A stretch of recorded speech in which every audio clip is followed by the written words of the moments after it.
think there's some background music happening. Maybe that stops, we can...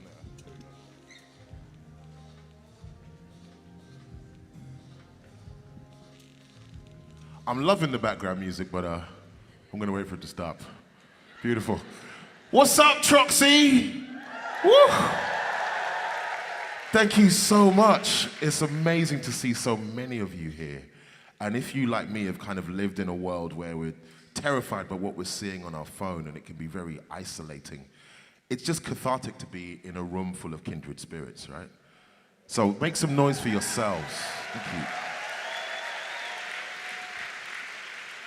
So my name is Soweto Kinch. I'm about to kick this thing off, and I'd like to start with a piece which kind of sets out the spiritual stall. It's written in the style of revivalist music from Jamaica, but it really is just to kind of establish a vibe.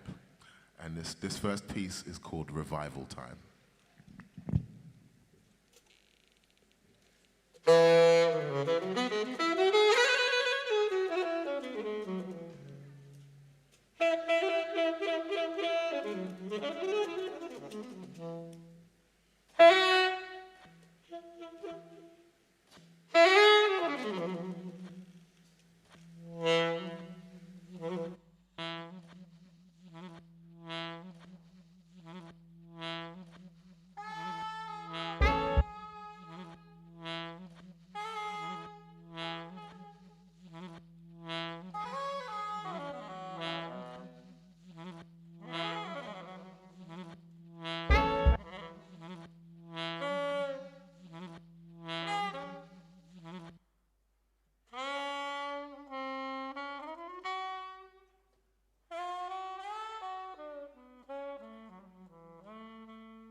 Please keep telling us what we smell and touch isn't real.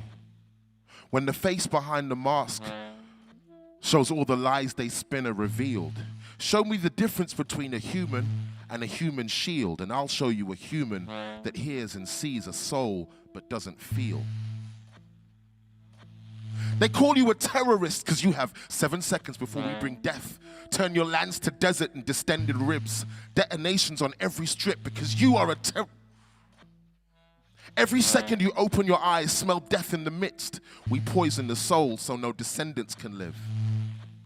You can't stand, can't rest, can't ever sit. Every free breath is an unacceptable risk because you're a terrorist.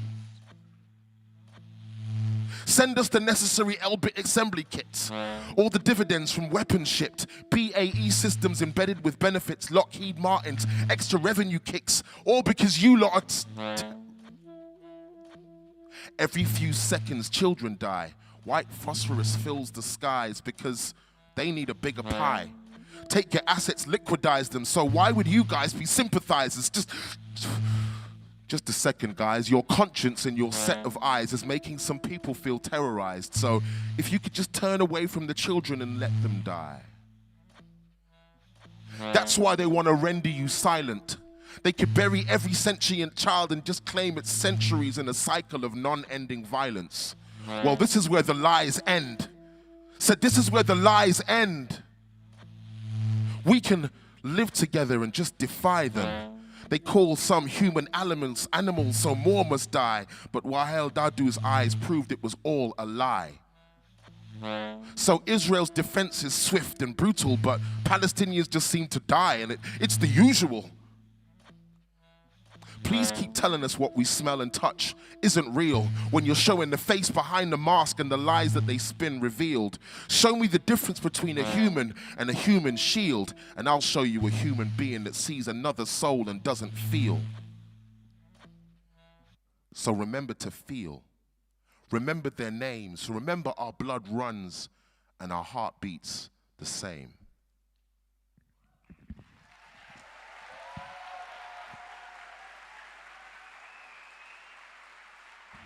Thank you so much. There's an amazing and cathartic evening of sharing ahead, but you'll see me again, and I can't wait for the rest of the show to unfold. God bless you. Thank you.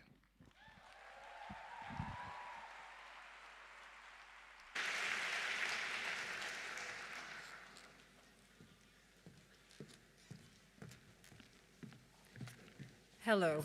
Welcome, everybody. It's amazing to see you all out here. And thank you so much, Soweto, for starting us off. My name is Yasmina Rafai.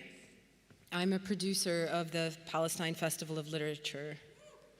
For those of you who don't know much about the festival, our usual activity is really all in Palestine. This artwork that you see behind me is from the 2012 poster for PalFest. That was the only year that we were able to bring the whole group of participating authors and artists into Gaza because of the siege imposed by Israel and Egypt. I first had the pleasure of meeting and working with several of the artists you'll hear from tonight in Palestine. But our most recent event was in New York, less than a month into the relentless mass murder, settler violence, dispossession, and suppression that we are seeing across Palestine. At that event, which was titled, "But We Must Speak," on Palestine and the Mandates of Conscience, I also said a few opening words to the audience, as I'm doing here now. I spoke about losing touch with partners in Gaza and about the fear and vulnerability of colleagues and friends in the West Bank. Since then, the losses have mounted. Many of us here have lost, mourned, offered condolences, endless condolences, tongue-tying condolences, hearts broken by lives lost to a violence that can best be described, can only be described, must be described as colonial. The Palestinian journalist Yara Eid was recently forced to flee Gaza after reporting on the horrors on the ground, but also on the survival of life, connection, and care. In a post that she published 3 days ago, she wrote, "I need to learn more languages because I already used all the vocabulary in English and Arabic to express how I'm feeling. I want to express more, but I can't find any words strong enough. Language fails. Language is not enough. Language is necessary. Language is where we can begin." For those of us living and working in metropoles of empire, we see how most media refuses language that is an accurate description of what is happening in Palestine. For decades, too many major institutions of knowledge, of culture, and of government have denied the Palestinian experience by refusing to call it what it is: an experience of apartheid, of settler violence, of aerial bombardment, and of siege.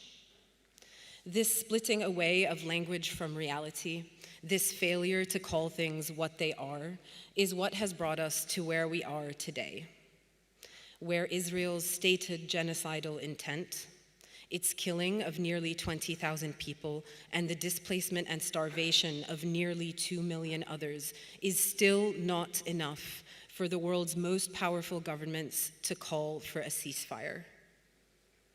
But thousands, millions are reaching for language and action that brings us back to reality. Despite the suppression, calls for boycott, for a permanent ceasefire, calls to free Palestine are only growing. We must use language, otherwise language will use us. In a way, we began tonight's event last night when we released a video of the actor Brian Cox reading the poem, "If I Must Die, Let It Be a Tale," by the teacher and writer Rifat El-Arir. Rifat was killed by an Israeli airstrike on December 7th. His body and those of his family members remain under the rubble tonight, unrecovered, unburied by their loved ones. I did not know Rifat personally. I know him the way we know and learn from the many other Palestinians who work and write publicly: the teachers, the artists, the journalists, and the writers. Too many of them have been killed, too many targeted for their work. I understand that just today, two of the people who work at the Jenin Freedom Theater were arrested by Israeli forces. It is here, in this imperfect, insufficient, but necessary act of language that we meet and pick up from them tonight. So it is my great pleasure to introduce our first speaker. Raymond Antrobus is the author of multiple books and poetry collections, most recently, All the Names. He is the recipient of many awards, including the Ted Hughes Award and the Rathbone Folio Prize. Please give Raymond a huge welcome to the stage.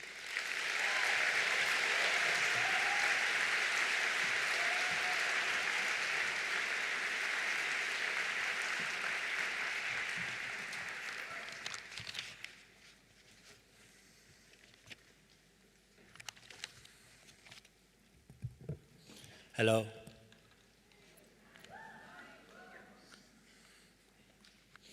Children, by Maya Abu al-Hayat, translated by Fadi Judah. A child's hand sticks out of the rubble and sends me counting my 3 children's limbs, their digits, examining their teeth and eyebrows. The silenced voices in Yarmouk turn the volume up on my radio, TV, and drown the songs on my laptop. I pinch my kids in their love handles. Let there be crying. Let there be noise. And the hungry heart at Qualadia checkpoint open my mouth. I crave salt for my emotional eating, to feed weeping eyes everywhere. I've been thinking about the lack of coverage deaf and disabled people get in war zones when their vulnerabilities become even more heightened. I'd also been thinking about how children of deaf adults, family members, teachers fulfill their care duties too. Many of the survivors of the Gaza war will themselves be deafened and disabled after experiencing persistent bomb blasts. How is this considered in their survival and recovery? What are the specific ways the deaf and deafened speak to and from war zones? How do they rejoice and reconnect when it is over? I'd like to acknowledge the deaf, British, Jewish theatre director and actor, Paula Garfield, who has been attending pro-Palestine marches for months now, making British Sign Language videos to connect the British deaf community with our message of peace and justice that were amplified from the streets, an important message when the British Sign Language interpreters in the corner of the screens on mainstream news had to portray our rallies as hate marches. The main deaf school in Gaza is called the Afulna Society for Deaf Children. They are on Instagram, but haven't responded to my messages or posted updates for 2 weeks. Please consider donating to them. Please do not overlook what the language of the deaf and disability justice can offer our quest for liberation.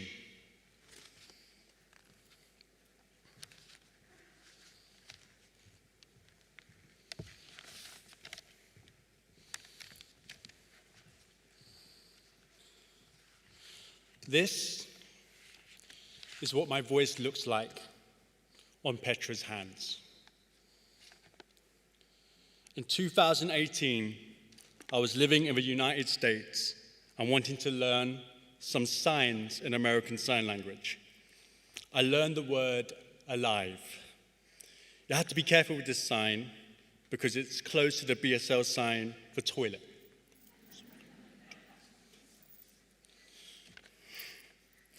I came across a story about a man called Daniel Harris who lost his life needlessly. And I thought I would write this to amplify the story because it truly tells the dangers that we are all in if we keep failing to understand each other. 2 guns in the sky for Daniel Harris.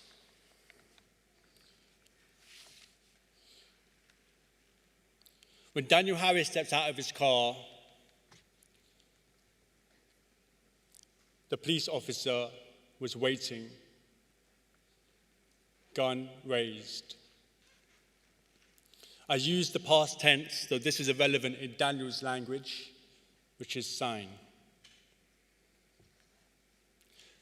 Sign has no future or past tense.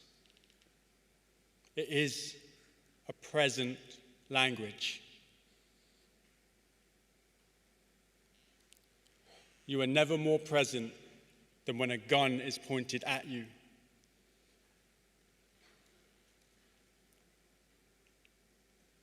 What language says this if not sign? But the police officer saw hands waving in the air, fired, and Daniel dropped his hands, his chest bleeding out to the concrete meters from his home. And I'm in New York coffee house reading this news on my phone when a black policewoman walks in, 2 guns on her hips. My friend next to me reading the comment section, Black lives matter. Now, what could we sign or say out loud when the last word I learned in American Sign Language was alive?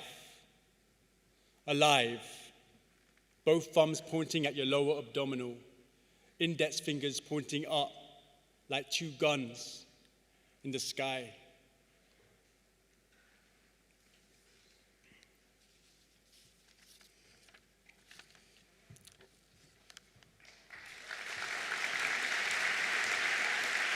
Thank you.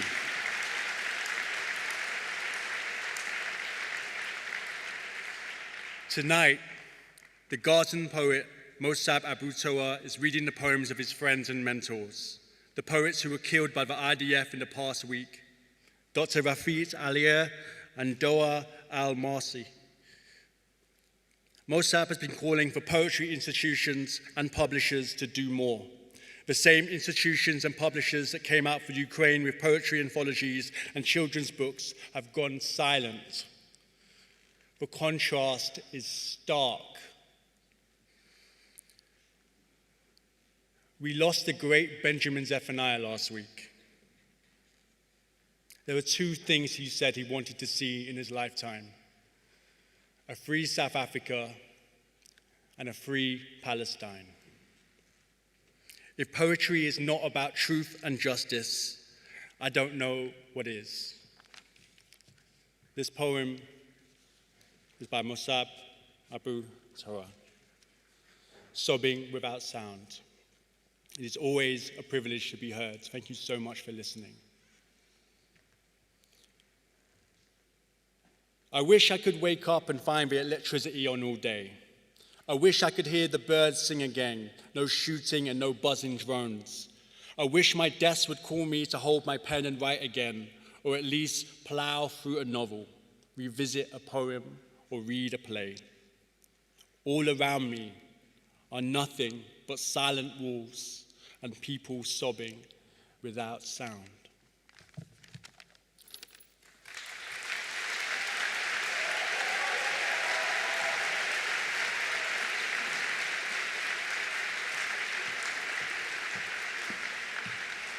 Thank you, Raymond. Next up, we have Ahmed Alnaouq. Ahmed is a journalist from Gaza and the co-founder of We Are Not Numbers, a collective which he'll be speaking about tonight. In addition to his writing and media appearances, he is also the advocacy and outreach officer for the Euro-Mediterranean Human Rights Monitor. Please give Ahmed a warm welcome to the stage.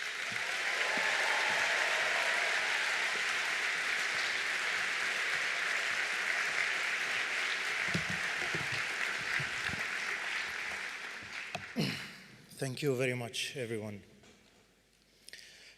Do you know Mahmoud Darwish?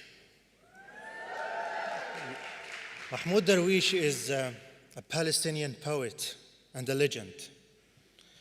He wrote many books, many poetry, and he inspired all the Palestinian people for many decades. And as I was coming to this event, one of his poems came to my mind, in which he said, "Man ana liaqula lakum ma aqul." Who am I to say to you what I'm going to say to you? And here I am. I say it again. Who am I to say to you what I'm going to say to you? I'm a very simple Palestinian person, and I have nothing special to tell you. I'm a very average Palestinian, but I think I was a little bit lucky to have lived, because I must have been killed by now. But I think I'm going to say a few words to you, maybe because these words might make me feel a little bit better, as a vent maybe, because I have been going through a lot. Anyways, last night I couldn't sleep until 8 a.m. At 5 a.m., I was still in my bed trying to sleep, and I couldn't, and then I saw a tweet from my flatmate and my brother-in-law, Mustafa. And he wasn't also able to sleep, and he tweeted this: "I am shocked. My dear friend, colleague, surgery mentor, Dr. Khalid Hammouda is kidnapped by the Israeli forces. Dr. Khalid is a peaceful, talented, dedicated surgeon. He trained me on several surgical skills. He recently lost almost all of his family, including his wife and daughter, and he put a circle to his friend." So his friend was one of the many, many hundreds of Palestinians who were in the Israeli army pictures, who were detained in northern Gaza. I'm sure you have seen the photos. Unfortunately, the Israelis said that these Palestinians who were detained, stripped naked, are all Hamas terrorists or fighters. And then my friend told me, he identified his colleague, his mentor. And I asked him, between me and him, I told him, Mustafa, do you think he was a member of Hamas? And he swore to me, he never belonged to any political party. He was just a civilian. And that's why I don't like the Western media. Because the Western media has always given Israel the cover and the atmosphere to do their genocides against the Palestinian people. The Western media took that picture and circulated everywhere, and they told everyone that Israel is only killing the terrorists or the Hamas fighters or whatever. And unfortunately, people have believed them. Then I spoke to Mustafa and I told him, tell me more about this person, about Khalid, the doctor who was kidnapped. He told me he was one of the best medical doctors in Gaza. But in this war, he lost his father, who was a pioneer. He was a doctor, a pioneer doctor. He lost his brother, who was also a doctor. He lost his other brother, who was a businessman, and his wife and his children. And Khalid himself lost his wife and his kids, and his home was demolished before he left to the school in order to seek refuge. And it is there where the Israeli army came and took Khalid away from his people. And then Mustafa was a little bit sad. Mustafa himself lost his father in this war.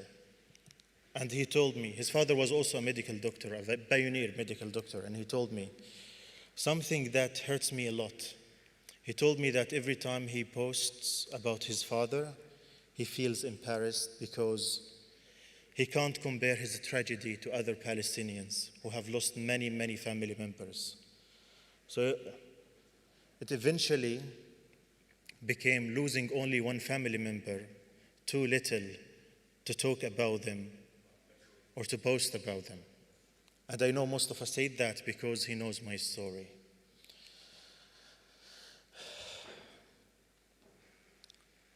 And my story is an old one, but it ended with the 22nd of October 2023 in the war. When my family were sleeping in their home at 4 a.m. when Israel bombed my home and killed my family. In my home there was my father, my 2 brothers, my 3 sisters, and 14 of my nieces and nephews, actually 15 of my nieces and nephews. All of them were killed except for one nephew. His name is Omar, and he's 3 years old. He was injured, and he was retrieved from under the rubble. And Omar is only 3 years old. I always think of Omar. Omar lost his father. Omar lost his grandparents. Omar lost 4 of his uncles, 3 of his aunts, and 14 of his cousins. And he was injured himself.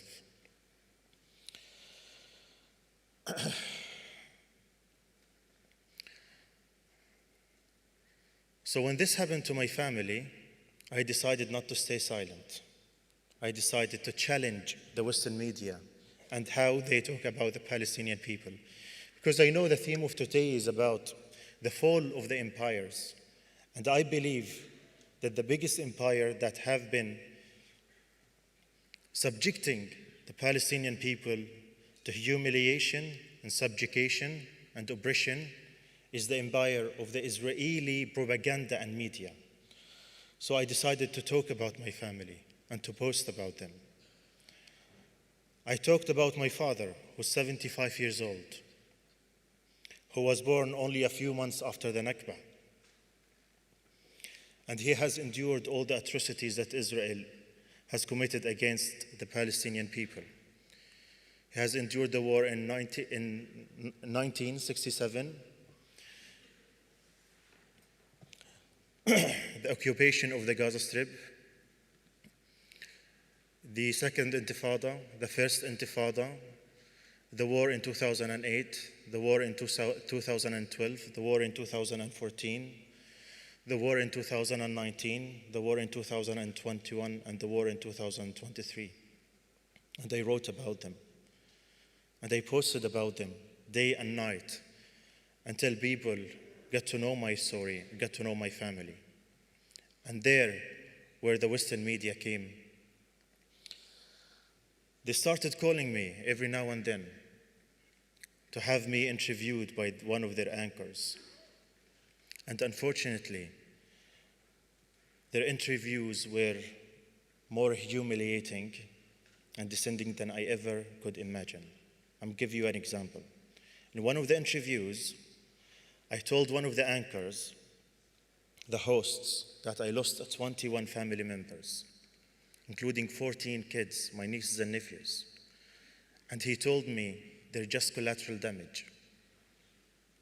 It's okay. Another person, another anchor, told me that Hamas killed my family. Well, I know who killed my family. Another one asked me if my brothers and sisters were close to me. Another one told me that I shouldn't get into a war of words and hate while I was criticizing the Western media coverage. One of them told me that the international law doesn't matter. They don't care about the international law because the international law says the occupation is wrong. And one of them told me that the UN is a spin force. And in the comments, many questioned the reality that I lost 21 family members. And one of them asked me if I condemned Hamas only a few days after I lost my family. And one of them insisted that I should call Hamas a terror organization. And this is why I believe that the Western media is responsible for the killing of my family. Because no matter what Israel does,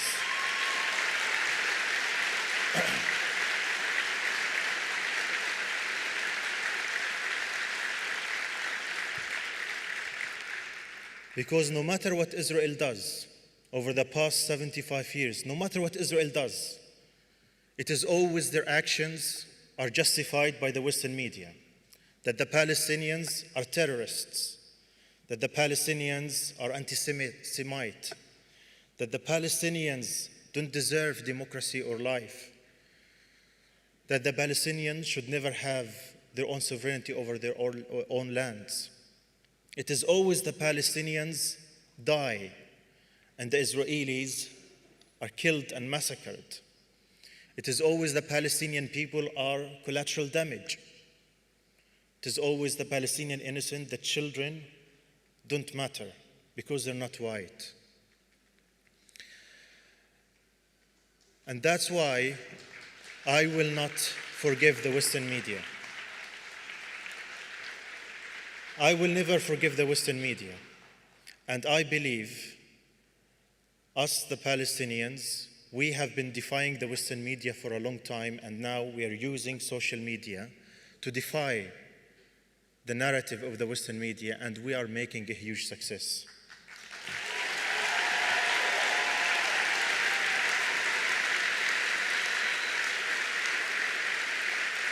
But I also believe that it's not only the Palestinians who have the responsibility to share their stories and to talk about their suffering and to send their message to the world. I believe it is you, the people who live in the UK and America and the free world.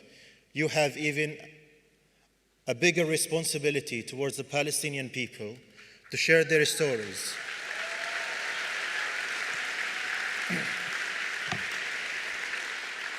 And allow me to be harsh with you a little bit. We will not forgive you if you do not tell our stories and convey our message. We will never. My nephew Omar is only 3 years old now. And I told you how many people he has lost and how he lost his home. And one day he will grow up to be 18 or 20 years old. And he will see his pictures when he was injured at the hospital, and he will see the pictures of his family he has lost. And he will never be with a father. His father died.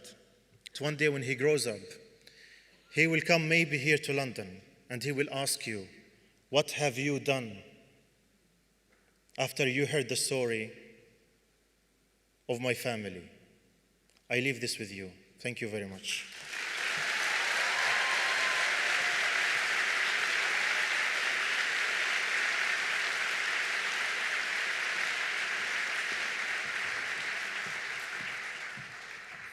Up next, we have Paapa Essiedu. He is an actor. Many of you will know and recognize his performance on the series I May Destroy You received Primetime Emmy and British Academy Television Award nominations. Please welcome him to the stage.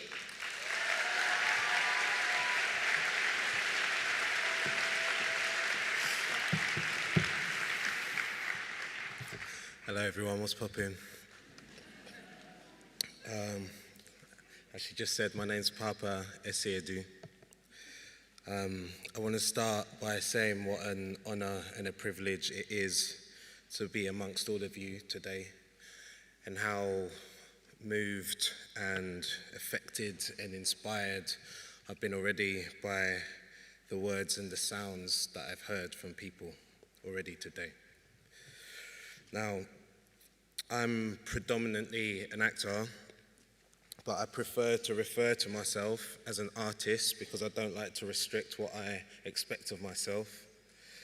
Don't worry, I'm not going to talk too much. Actors like to talk in it, so I'm not going to talk too much. I'm really here just to read a poem, but I think it was important that I reference myself as an artist, because I also want to reference the many artists that have had their artistic voices silenced and censored because of the support, the empathy, the solidarity, and the allegiance that they have shown to the plight of our Palestinian brothers and sisters. They've had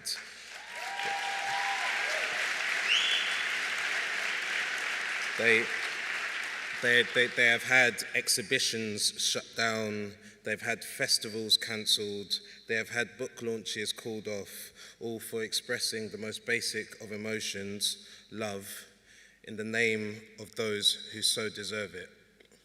Now, despite this pressure, artists in their thousands are following their conscience and continuing to speak out.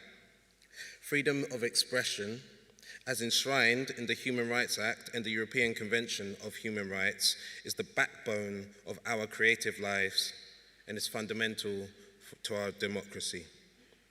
Now, I want to say today to all of those artists that we stand with you, we recognize you, and we collectively continue our own artistic practices on your behalf.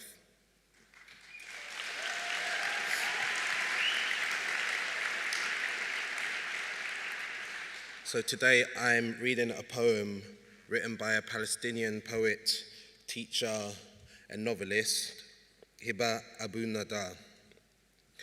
The poem is called I Grant You Refuge and was written on October the 10th and was one of the last things she composed before she was killed on October the 20th by an Israeli airstrike. She was 32 years old.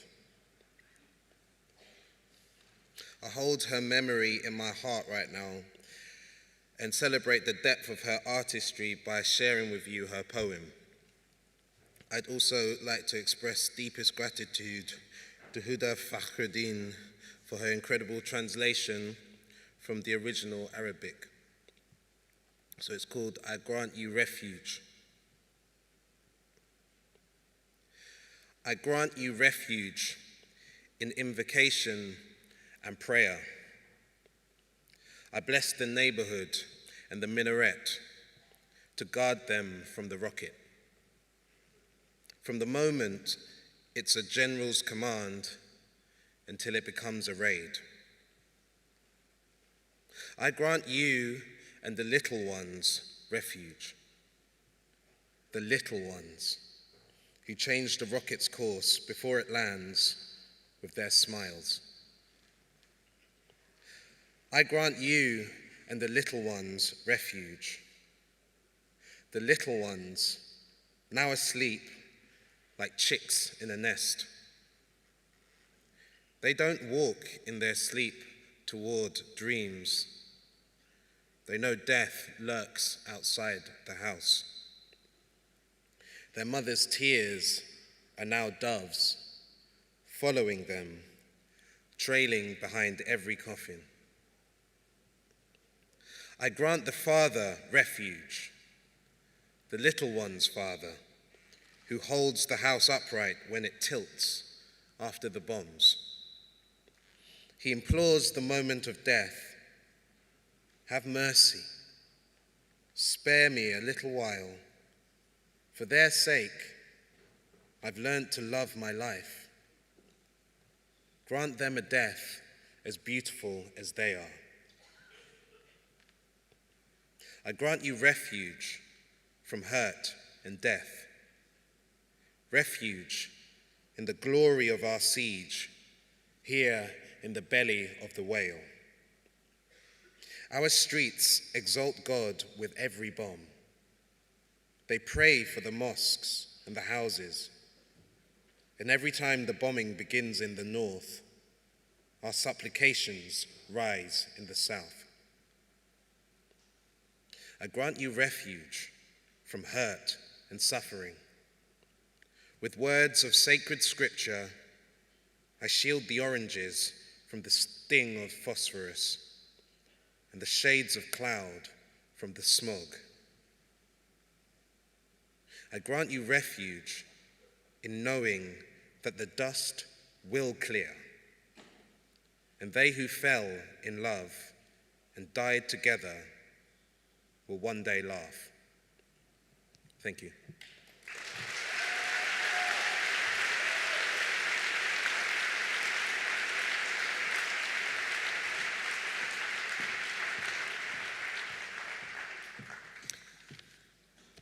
Up next, we have Yara Eid.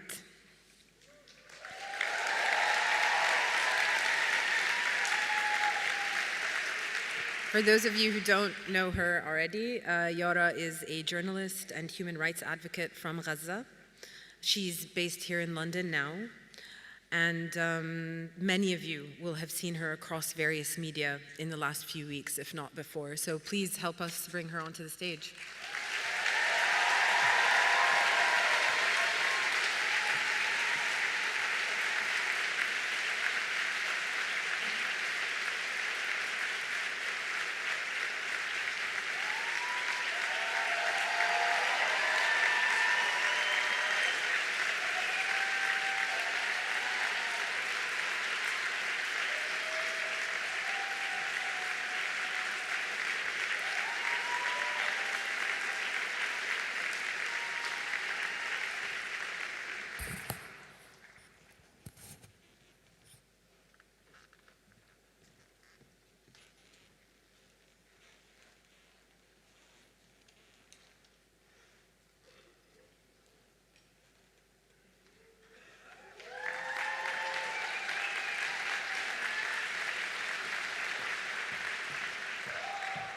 Not Yara yet.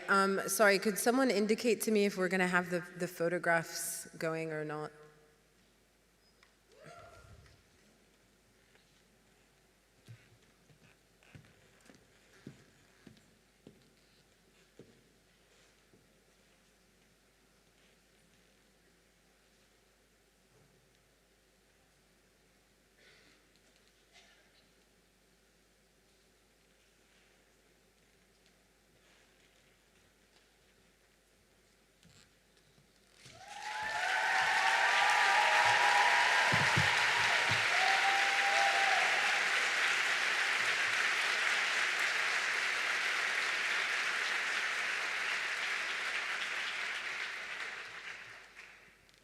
Rushdie Sarraj, a journalist, a filmmaker, and my mentor and boss.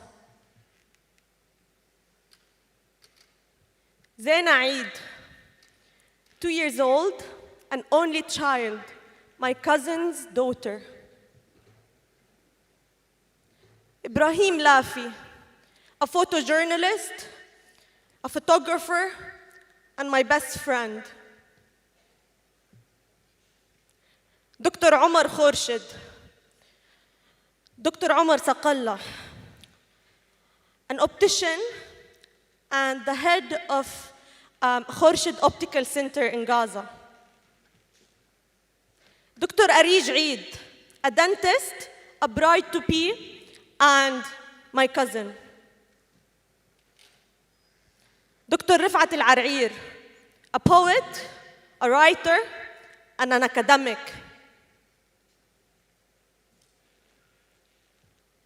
If I wanted to show you the pictures of every family member I lost, for every loved one that I lost in this genocide, would be here for weeks. If I want to tell you about the 20,000 people that have been killed in the last 2 months, would be here for months. Every single one of them had a story. Every single one of them had a dream. Every single one of them had so many people who loved them. You know, it's impossible for me to come and be given 20 minutes to talk about and summarize my whole life, 23 years of my life, and 75 years of occupation, of oppression, of ethnic cleansing. How can I fit my whole life? How can I fit the whole Palestinian struggle in 20 minutes? But I'll come and share with you a personal story. I want to tell you about me, Yara. I want to tell you about what I lived through as a Palestinian born and raised in Gaza, as a Palestinian journalist. I want to tell you a bit, one story from millions of stories of Palestinians. I don't know where to start, but I think we can go back to 2008. I was only 8 years old, and I was in a classroom, writing my Arabic exam. And I remember I was doing my, the expression, ta'bir. We write free writing, And I remember I just heard sounds of bombs very near. And suddenly, the whole classroom, all of us are screaming. Our teachers are trying to gather us with each other. And a bomb was dropped very close to our school. I remember we left, I don't know how. I remember my dad was in the street running to get me, him and my cousin. I don't remember many things after that. I remember actually sleeping in the corridors with my mother and her weeping. I was only 8, I didn't understand what was happening. She was weeping and she was really scared because she heard that phosphorus bombs melt your skin. And it was the first time Israel used it in Gaza. And then fast forward to 2012, I remember I was 12 years old and still I didn't understand much. I didn't understand what death meant. I didn't understand many things. But I remember that I was under a couch with my mother and Amti Nahda, my aunt Nahda, who was killed, she thought it's a good idea to hide me under the couch because then I will feel safe. She hid me, but I couldn't protect her. She was killed in this genocide. I lost more than 80 members of my family. 80 members from the Eid family. 30 of them are immediate family members. My aunts, my cousins, my uncle, their daughters, their children. I lost my best friend that I showed you, Ibrahim. I lost my mentor, my boss, where I worked with and wanted to become a journalist with. I also lost 89 journalist colleagues from Gaza. But I want to tell you something. I couldn't prepare anything to talk about, But I'll fast forward to 2014. I'll tell you what happened in 2014 and how my whole life completely changed. In 2014, I remember we had to evacuate our house because a bomb fell very close to where I was living, and a shell came on our roof. We luckily survived, and we had to leave the camp, and we went to Rafah after relentless bombardment of El Brej camp, where I grew up for 16 years of my life. And when we went to Rafah, I had a few days of calmness compared to the camp, and we were with my grandma, who just had an operation, and my uncle and my dad, my only brother Firas, and my mother. And I remember they were gonna announce a ceasefire, and it was a Black Friday. It was the 1st of August, 2014, a day I will never, ever forget. And I remember it was 6:30 in the morning. I didn't want to sleep. I wanted to stay up so I can no longer hear the sounds of bombs and then actually sleep. I was so excited that it's gonna be finally over. And they started bombing randomly. They started doing exactly what they're doing now to this genocide. And we were the survivors. Me and my family were one of the only survivors of the Black Friday massacre. You can read about it. But for me, that was the first time in my whole life where I knew what death meant. When I saw body parts in front of my eyes, when I was running in the streets and the only thing I could see is my brother carrying a big bag of marbles and crying because he's only 11. I was 14. I didn't cry. Yara's strong. Yara kept telling her mother not to cry, her father not to cry. We're gonna be okay. Told them, I will write a book after we survive. Mama, don't cry. Let's continue doing this. Let's keep running. I don't remember much after. I just remember the scene of the taxi and people being, just body parts everywhere and bombing in front of the ambulance and after us.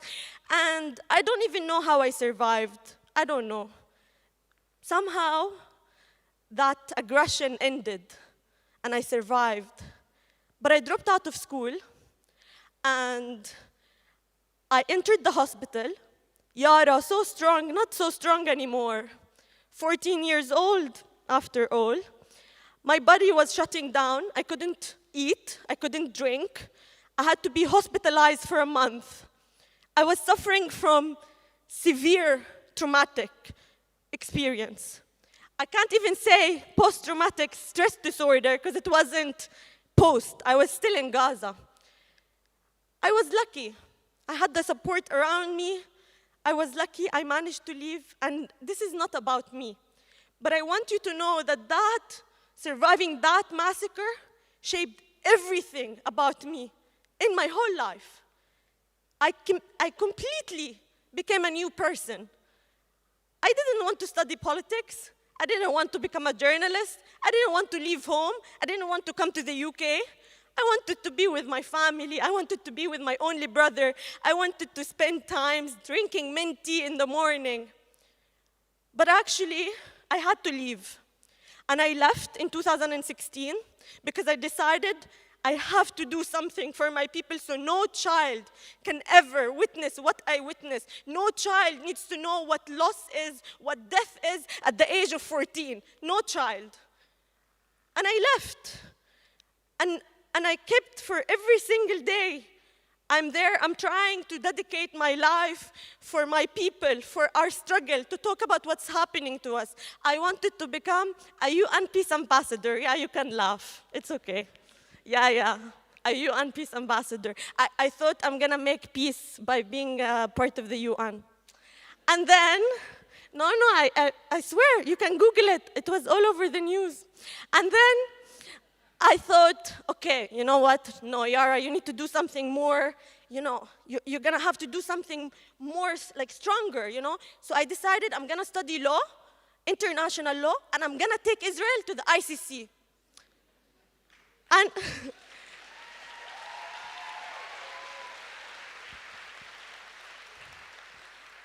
I really, I went to the University of Edinburgh. I started learning. I was studying international relations. And then every year I discover, actually, the ICC is useless. So, okay, no, I have to change my dreams. Okay, so now, okay, I can't be a UN ambassador. I can't be an international lawyer. I need to do something. I need to do something that's different, that's not gonna, I realized that being part of these organizations is not gonna do anything. The world has failed us for 75 years. I'm not gonna get justice through organizations that systematically continued to kill us. Systematically.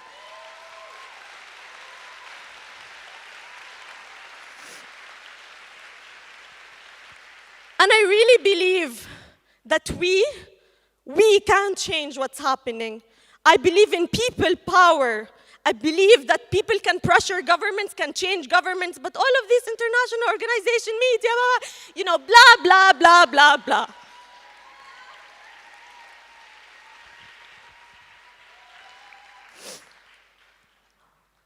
I couldn't see my family for 5 years. And I'm sorry if my speech is not perfect. I'm sorry if my words are not organized. I'm sorry if I'm stuttering. But you know what?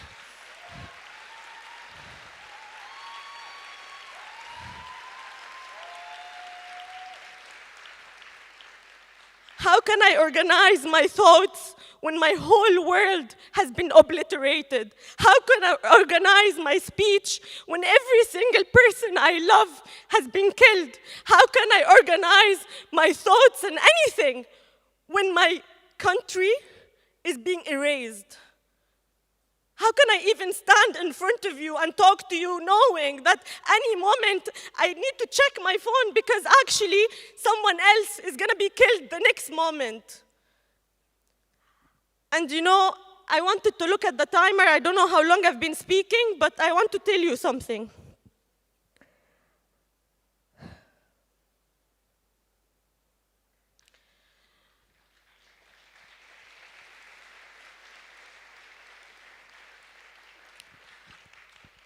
When I came to the UK, I stayed here for 5 years. Every single Christmas break like now, I had to spend with friends, away from my family. Every single break where my colleagues and friends went home, I had to stay here because I couldn't go home. Gaza has been under blockade for 17 years. All of this didn't start on October 7th. All of this has been my whole life. Imagine being 16, forced to leave home because I need to make a change. I need to change my future. I need to make sure that other children are not seeing what I saw. And then, I couldn't see my family for 5 years. Every time I tried to go back, it's a blockade. I can't get in, and I could lose my scholarship. I could lose my education. So in 2021, I went to Egypt because my mental health was, oof. And I went to Egypt, and my mom managed to leave to see me because she's a UN employee, an UNRWA employee. And when she was in Egypt, 2 days later, the 2021 aggression started on Gaza.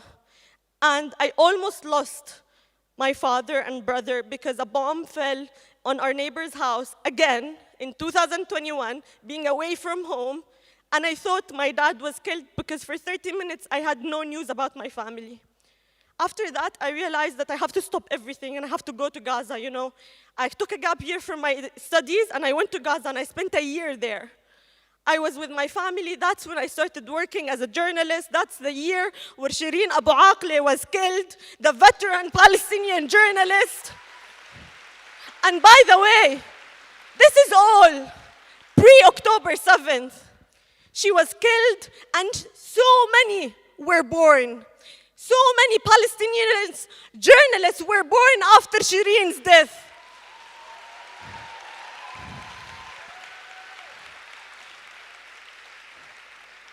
They killed Shireen, but I swear to God, they made thousands of Shireens after her.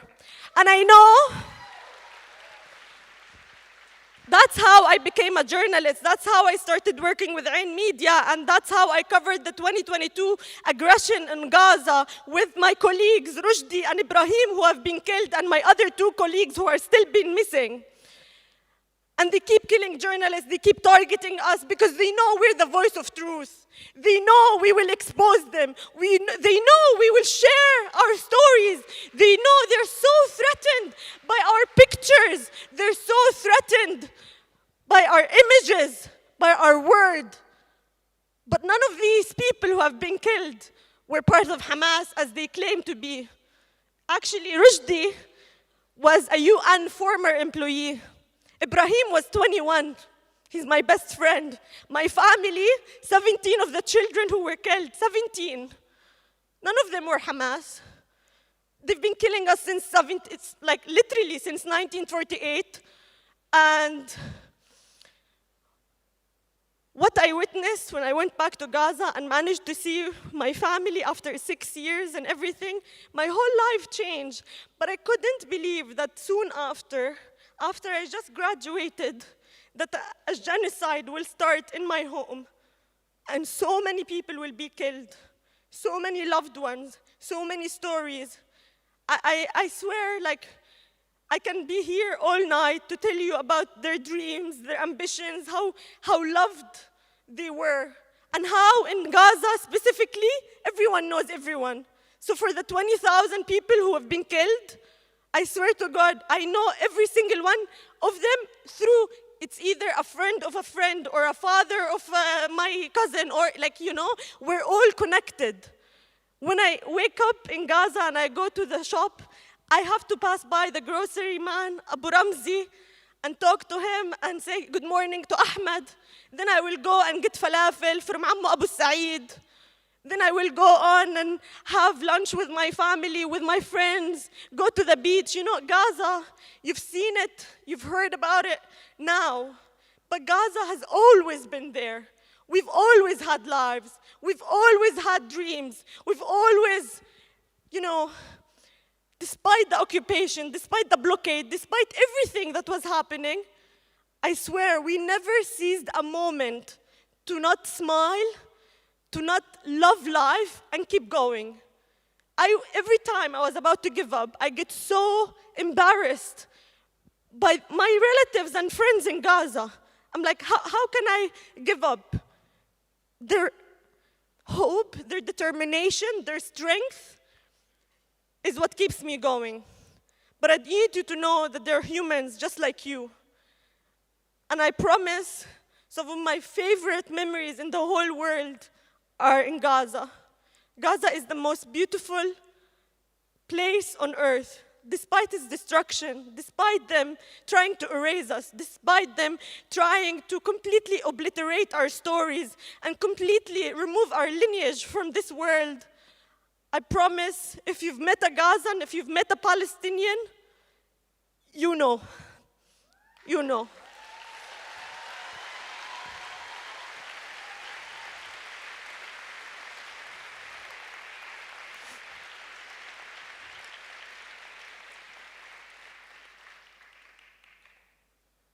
I want to leave you with just one thing. Please, don't stop talking about Gaza or Palestine or the occupation.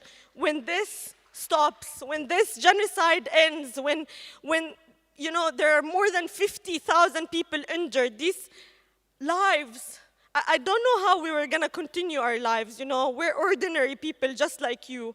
I don't know, I honestly don't have the words to explain what I feel seeing my everything I know in life removed from existence. People, places, schools, they're targeting the brightest of us, doctors, nurses, teachers, journalists, everyone. They're systematically trying to remove Gaza from the map.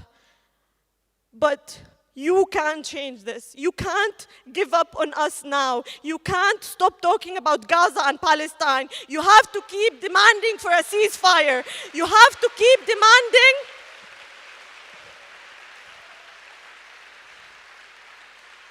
You have to keep demanding for a free Palestine. You have to keep demanding for an end to apartheid Israel. You need to continue doing this because this fight is not over. We need a ceasefire. We need an end to the occupation. We need the Palestinian children to live in peace and dignity and justice.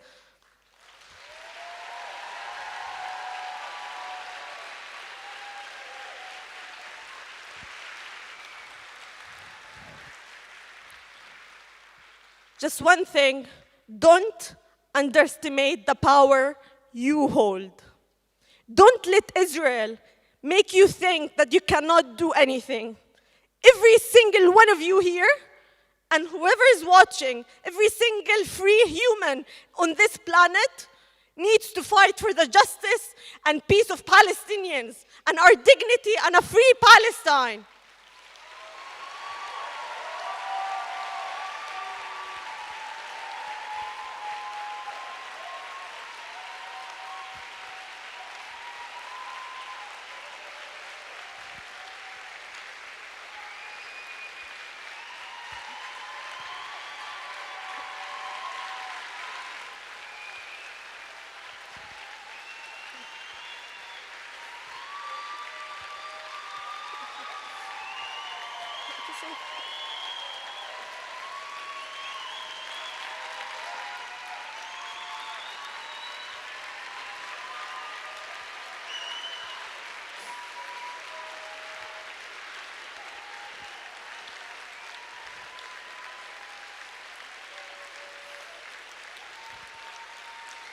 No justice, no peace. Free, free. Free, free. Free, free. Ceasefire. Thank you guys, you're amazing.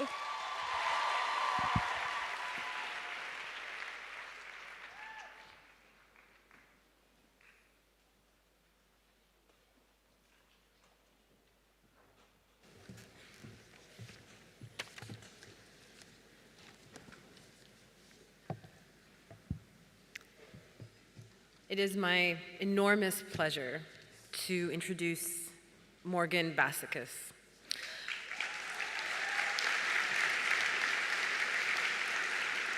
Morgan is a performer, a writer, and an organizer with Jewish Voice for Peace in the United States. Please welcome Morgan onto the stage.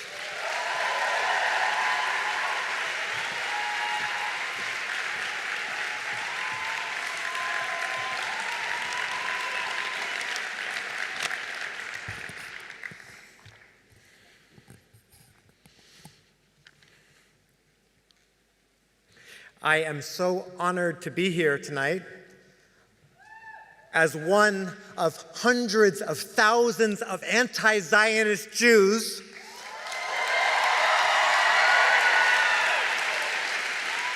who proudly join the millions of people around the world rising up in solidarity with the people of Gaza and in solidarity with all Palestinians everywhere struggling for freedom.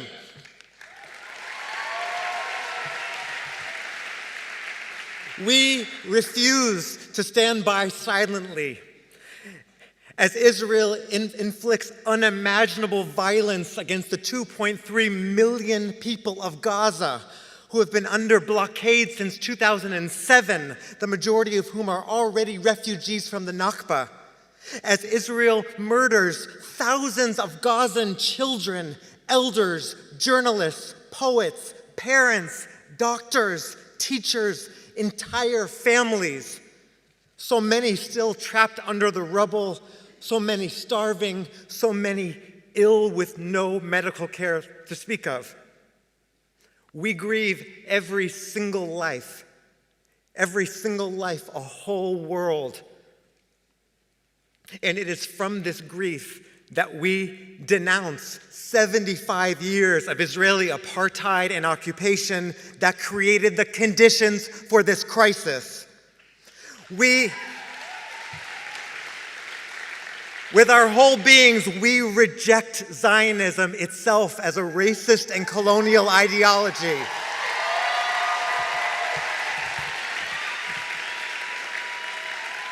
We know that our safety, our dignity, and our very souls as Jewish people are to be found in solidarity, not in apartheid. In multiracial coalitions against white supremacy, not in coalitions with white supremacists. in channeling our fear and our rage and our grief into movements for justice, not into military superpowers. We will not be used as a moral cover for the oppression of Palestinian people, not in our names.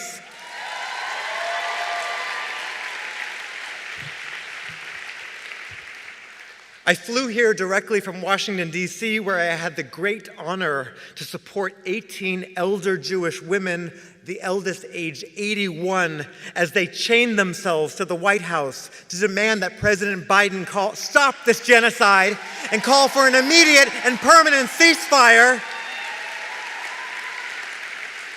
These women, many of them older than the state of Israel, many of them children of the Holocaust, many of them who have lived through the horrors of McCarthyite repression, screamed, "Biden, you cannot hide. We charge you with genocide." They read the names of Palestinians who have been murdered over the past 2 months of Israeli bombing and siege, this time starting with the eldest. Multiple 93-year-old Nakba survivors. As Secret Service cut off their chains with bolt cutters, these powerful Jewish women stood with millions around the world who recognize Palestinian freedom as integral to the freedom of all people.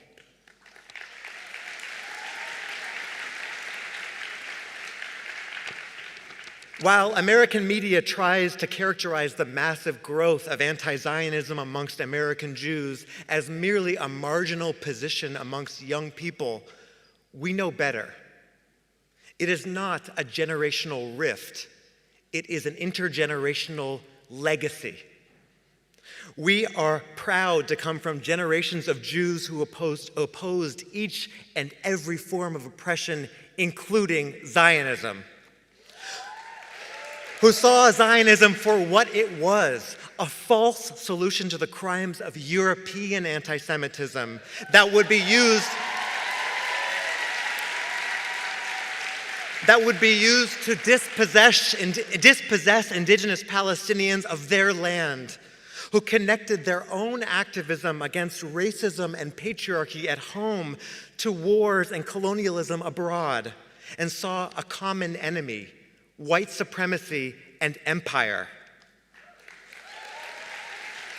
And we are not at all surprised that it has always been women and queer people and trans people who have protected and expanded and passed on the most radical parts of our tradition.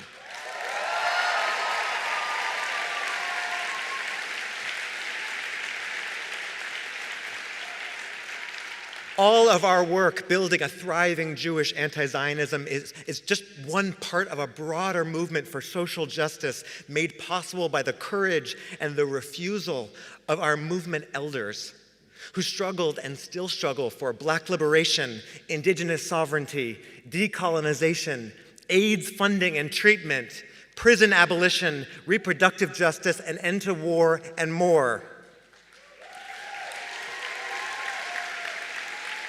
Our movement elders have taught us that it is either all of us or none of us. That everyone deserves the chance to be a kid, and everyone deserves the chance to grow old. And for that reason, from our hearts and from our souls, we reject Zionism.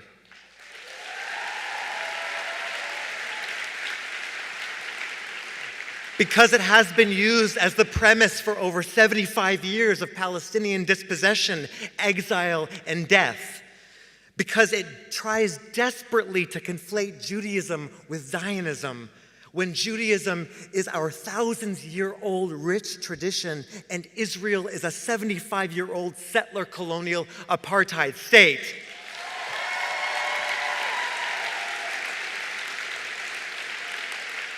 Because it's been used to generate wealth for weapons manufacturers, war profiteers, tech companies, and Western military powers.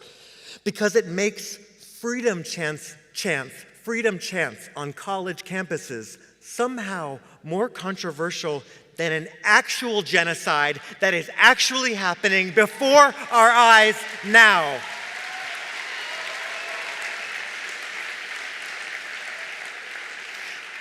Because it has been used to stoke Islamophobia, to criminalize dissent, to break apart social justice movements with false and cynical accusations of anti-Semitism.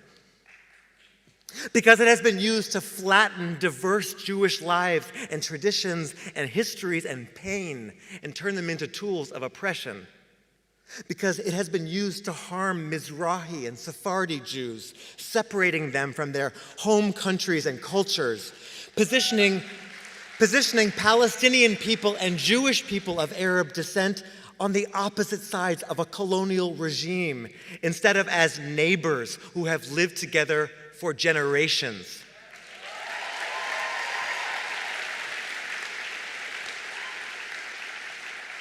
Because it is the cornerstone of the Christian right agenda throughout the world. The same anti-Semitic forces that are behind attacks on abortion, on trans kids, on trans care, on black studies, on immigrant rights, on Palestine solidarity, and more. Because it has been used as a tool for British imperialism in Palestine. And as a false solution to centuries of European anti-Semitic violence, of European fascism, that Palestinians have nothing to do with and should not have to pay for.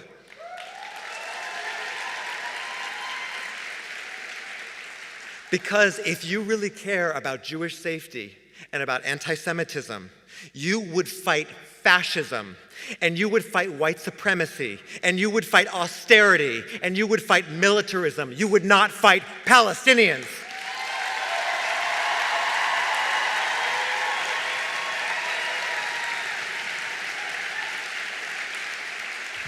Because we use the word genocide on purpose. Not only because Israel's acts meet the legal definition of the crime of genocide, but because we know what genocide is, and because the lesson we take from the Holocaust is that everyday people let it happen.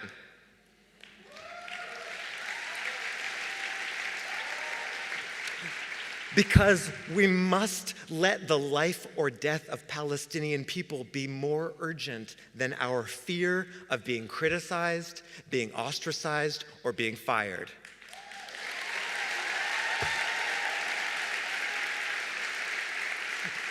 Because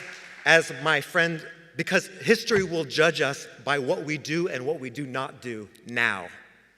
As my friend Sumaya Awad says, your silence will haunt you.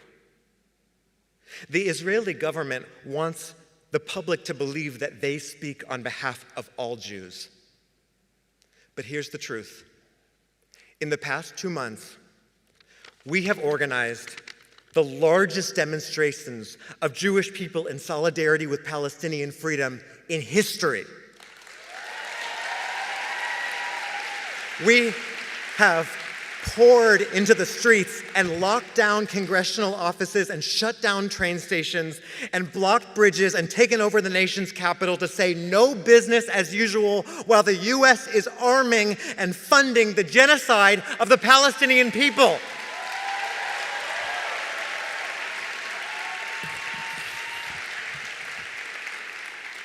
The Israeli government hopes that we will grow tired and weary. Many in our own government hope so too. They hope we will give up and give in. But I want to tell you this. We are only growing in numbers. We are only growing in moral clarity. We are growing in urgency and growing in power. The only thing we feel more than heartbroken and horrified and enraged is determined like never before.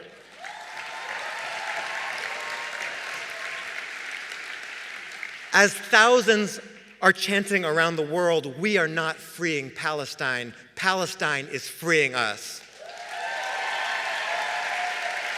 because none of us are free until all of us are free from every river to every sea. Thank you. Thank you. Thank you.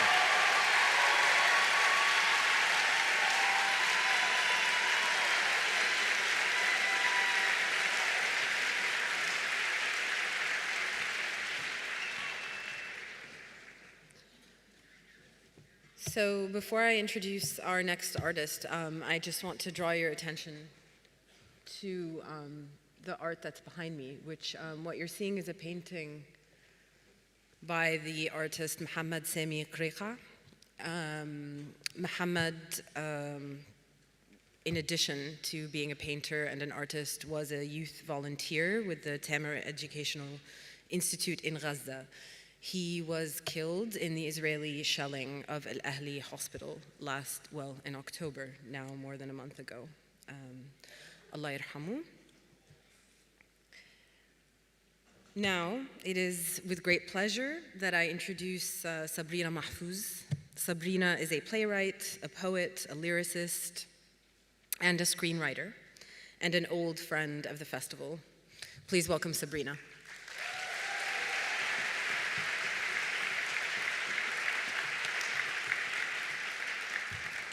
Hi. So I'm here to read an extract of a play, which I'm nervous about because it feels like one of the lowest priority things to do, to care about right now. But this event is called How Empires End, and I don't know the answer to that, but I'm always thinking and making work about how they begin and how they continue. And we're in a time at the moment where probably the most performed play in the world is happening at schools across many countries, the Nativity, and the ones that primary schools I've been to this week, not one kid there has known that Bethlehem, the place that they are presenting this play in, is in Palestine. So to me, that's a continuation of the imperial forgetfulness that Britain has put in many aspects of our lives. So I'd just ask anybody who's doing one of those, connected to one of those, has a kid doing one of those, to just talk about that and remember that Palestine is actually the place where all of this has come from, and that is part of keeping on talking about it, is noticing all these little areas where it has been erased from culture. In 2019, I wrote a play called History of Water in the Middle East. It was framed by a fictionalized version of a real-life interview I had with an officer who vetted me for top-secret clearance when I was naively wanting to take a senior job in government in order to, keep the world peace, and hadn't yet realized what my Arab identity meant in that context. Naively. So it focused on the British Empire colonising in various ways the Middle Eastern region, primarily due to water access, and how that helped their colonial projects, rather than for other resources, which we've heard much more about. I'm going to read the scene about Palestine, which does go into Yemen because everything's interconnected. It also it's a play, so it's, forgive me, it's what I've got to offer. I'm playing the spy, some old other guys, myself, another performer who is there, Laura, who's probably here, Kareem, who's probably here, who is here, he did the music, but they're not here. It's just on the stage. Anyway, I'm ending with a section from the play that's called An Old War, and when I say that, hopefully by then it will be apparent what I'm talking about. I am not calling this genocide a war, but this is a wider comment. Do you have a boyfriend? No. One of your friends, whom I met as part of this process, she told me that you did have one a few years ago now. He wasn't particularly nice, she said. Gave me a name, I looked him up, found a tabloid article with a photograph, him and his father standing on the roof of their home next to a huge pole with a Union Jack flag flying at the top of it, proud. The council ordered them to take it down. They refused. won their appeal eventually. A lot of local support. Your friend, she said, he put you in hospital, that boyfriend, more than once. How did that make you feel? About what? How did it make you feel that he put you through all of that at such a young age and had a Union Jack flying proudly on the roof? I don't know. It's not a trick question. Look at me. I'm not trying to trick you. I don't know how the flag made me feel. The flag in relation to what he did. That's what I'm asking here. I don't know what you're asking. Does the Union Jack, does the British flag, our national flag, does the Union Jack, does the British flag, our national flag, does the Union Jack, the British flag, our national flag, is it inextricably linked with violence to you? Palestine. Britain first went into Jerusalem, which is in Palestine, in 1917, accompanied by tanks and guns, and the Balfour Declaration declared by an aristocratic British man that the land of Palestine would now become a national home for the Jewish people, to a country of Palestinian people, some of whom were Jewish, most of whom were not. And Palestine was not Britain's to give away to anybody else, no matter how much in need anybody else might be.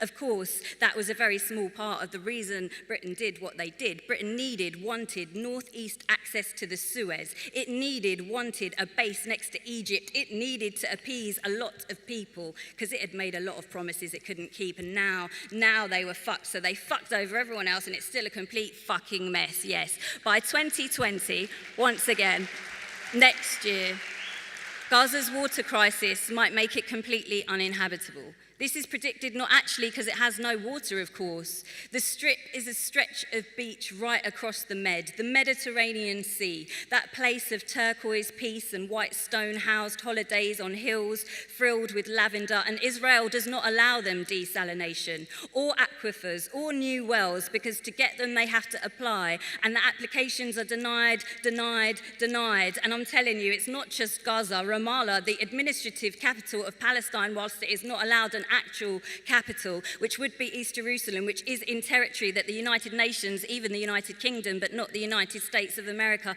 currently recognizes as occupied land. Well, Ramallah has more rainfall than London.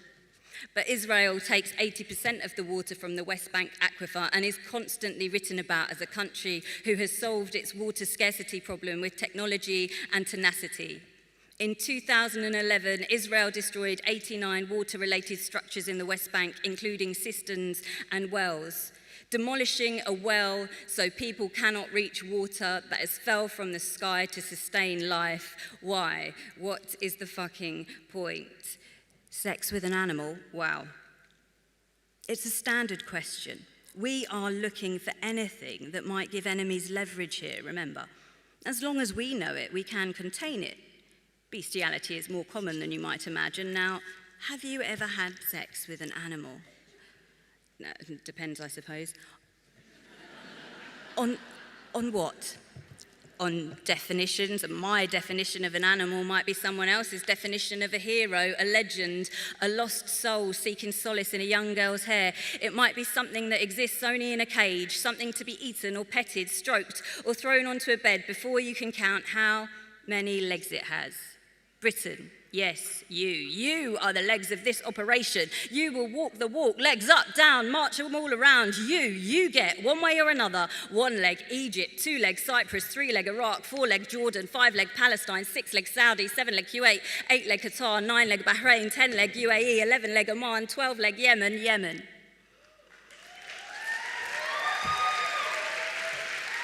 In 2019, the UN declares it as suffering the worst man-made humanitarian crisis in all of history. 22 million require aid, 100,000 children under 5 have died of starvation.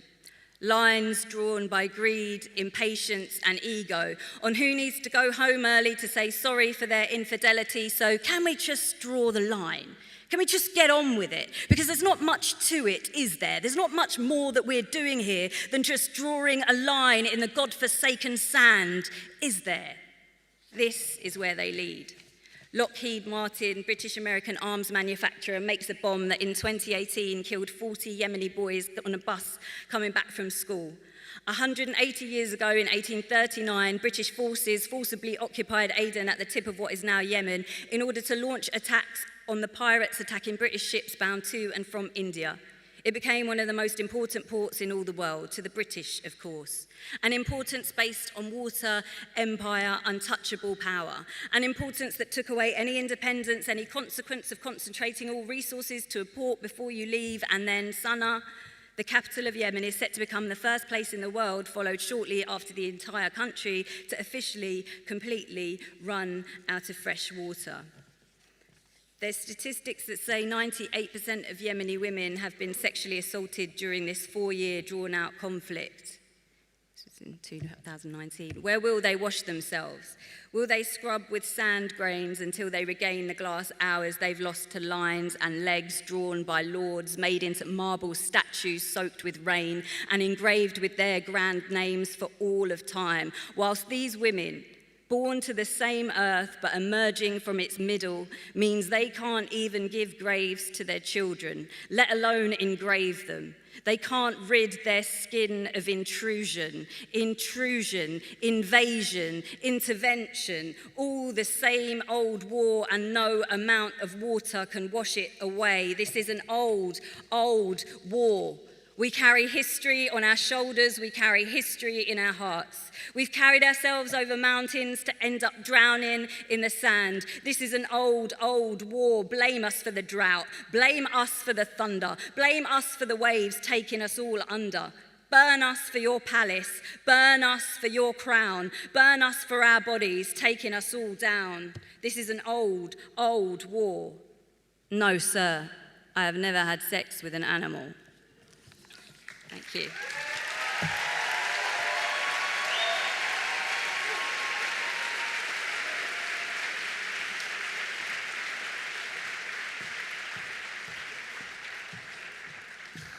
Next up, we have Max Porter.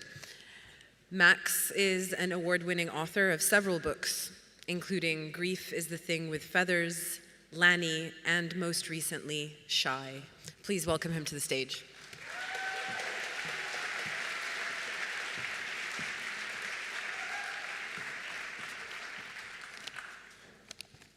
Hello. It's an honor to be here and to stand in solidarity and love and rage with you all. I'm also going to read a play, a piece of theatre, but after all this beautiful, knowledgeable, strong language, I'm sorry to read something so sickening, a play that is so sickened and grotesque and demented. This is a piece about what your neighbour does for a living. I've read this piece before, I write it again and again and again, and it disgusts me, and I literally cut and paste chunks verbatim from the BAE Systems website. Cut, paste, read, weep. I can't tell the difference between something I made up to satirise the horrific, banal language of industrial murder and the language of denial, obfuscation, the small print of precision killing and trade agreements, the atrocity in numbers, percentages, the language of a politician, a so-called human rights lawyer, asked to vote to stop the killing, replying, well, now look, there's an election next year. We'll have to wait and see what the polls say. It's a complex situation.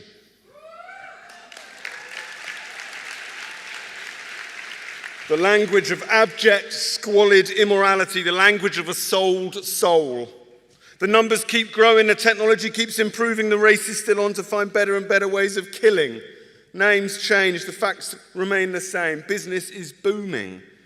It's an evil easily measured in mourning, the size of this world.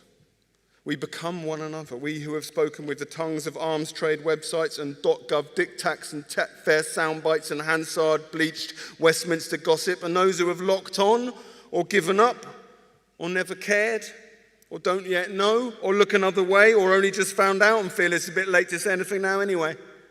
British publishing. How do we live with ourselves? How do we lie to ourselves? Well, we adhere to the highest ethical standards and strive to be responsible corporate citizens. I'm so proud to work for a company that is committed to global stabilisation and giving back to the community. What is it that Uncle Carl does for a living? Notice how we speak when the body politic is long dead from poisoning, but the lips still move. Tech, defence, security, church on a Sunday, arms fair on a Monday, blacked out windows so my kids are invisible to prying pacifist eyes. Pretty offices in a restored Georgian townhouse on the outskirts of a normal English town, designing a product called Storm Shadow, which we will sell to Saudi Arabia to drop on Yemen, but I can drive fast down the bypass, get home in time to play Fortnite with my son. Pew, pew! He's only allowed war games after he's done his homework. Then time for a shower before the wife serves up my favourite lemon and herb risotto. You keep banging on about Gaza as if I'm sat here with a fucking atlas making plans. Making travel plans. I sell to clients. It's a free world. We own it. We made it. We make it. We run it. We're not a nation state, yeah? We're a global business community. We are legion. The soil is always fertile. We just chuck the seeds around. Borders mean swords mean orders. Oh, sorry, Israel. I can't do business with you because my niece has read an Edward Said book and says I'm a naughty man. You think my team are down there by the water cooler picking over the nitty-gritty of 1948? We're making a product because there is high demand for it. If demand dries up, we will make another product to better serve the client's rapidly developing needs. Full stop. You're imagining a more complex situation than there is, darling. There's me with a price list and a Rolodex full of contacts and a cup of lukewarm Nescafe. Brazil, Egypt, Bahrain, China, all I see is markets. I don't see bodies, stories. I see a tacit arrangement with this government and the government before them, and you can bet you'll fucking ask the government that's coming in next year. They're more than most, frankly. And I see ML4s, ML22s, ML10s, a stack of licenses and a stack of sums. We're a little local industry and we sleep really well at night, thank you for asking. I'm not the poor sod washing the PR pants for Lockheed Martin. If you've got a problem with what I do for a living, call Joe Biden, yeah? The freight is pretty well proportioned to the groove, mon ami. Money's all there is, and that is all we know about money. Pop, pop, democracy. We're doing shots at the bar. Say you need a stealth combat aircraft. You ideally need an F-35 to get above a small strip of land like that and take out an apartment block or a hospital. Yes, gents?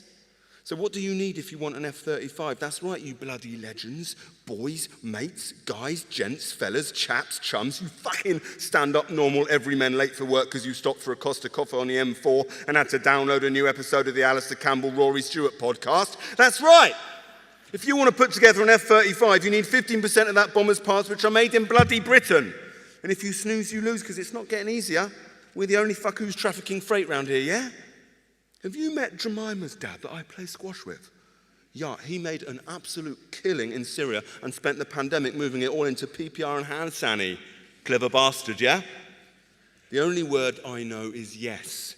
Yes. Use our meeting room. Use our soldiers. Use our MPs, think tanks, lobbyists. Use the Telegraph any way you want to use the frothing fascist twats. Use our air bases in Cyprus. Use our shipping lines. Use our BBC. Use our foreign secretary. Use our existing colonial mindset. Use the industrial machinery of exploitation and distant atrocity that has underpinned our ideological operations for 2,000 years. And also, launder the money in London and we'll chuck in some Lion King tickets.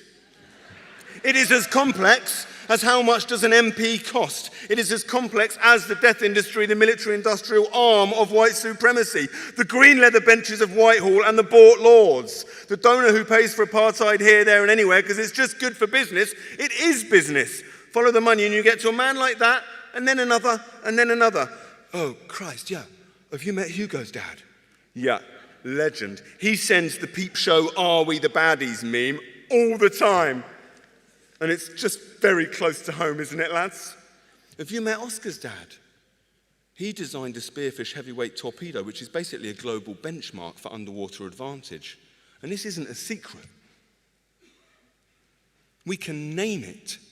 It is Elbit, BAE Systems, Buoyancy Aerospace, Rolls-Royce, Leonardo, Devonport, Chemring, AWE, RTX, Coventry Ordnance, Kinetec. It makes me want to fucking vomit reading this to you.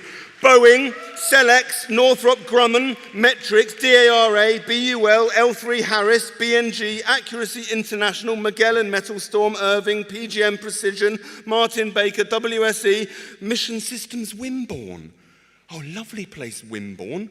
Fancy a charming little place like Wimborne having a factory where a charming man named Uncle Carl works and a charming lady called Anita runs the office and makes sure the hanging baskets are flowering for the Best Kept Village Award. It's almost as if some evil actions come from ordinary motives and are performed by people who don't appear to be radical outliers in terms of human psychology. Or is this whole and green and pleasant land the psychotic outlier? Does the devil wear a grey M&S suit with comfy brown merrills? Does he watch University Challenge? Does he do a decent courgette loaf? Does he say, take a seat, great to see you, this is Lewis from Defence and Security Exports, our man in Westminster, so to speak. Oh, sorry, yeah, you met at Farnborough, of course. Your Uncle Carl, the nicest man you'll ever meet, wouldn't harm a fly. Language itself shrinks into moulds of legal and financial fallacy by which compassion, morality, common sense are starved of cultural oxygen and just cannot work. Carl is in the office laughing. Your aunt's on the telephone, click, click, conscience, pinprick, emotional half and halving, PR disaster, and saying, if you carry on with this nonsense about Palestine, you'll ruin Christmas. God forbid we interrupt the turkey dinner with news of 20,000 dead civilians. Carl takes off his charming mask and says, if those woke twats keep spraying our factories with red paint and get arrested, that would be pretty sweet. If that court case could go away, that would keep things neat. I run a support group for people in this industry who feel judged by their friends and family, fucking left-wing novelists. It's called I Don't Give a Shit. It's called Get Over It. It's called This Is the World, This Is the Product. At no point in the production of this lollipop do I need to know who's going to end up sucking it. Profound apologies to the BSL massive here. So.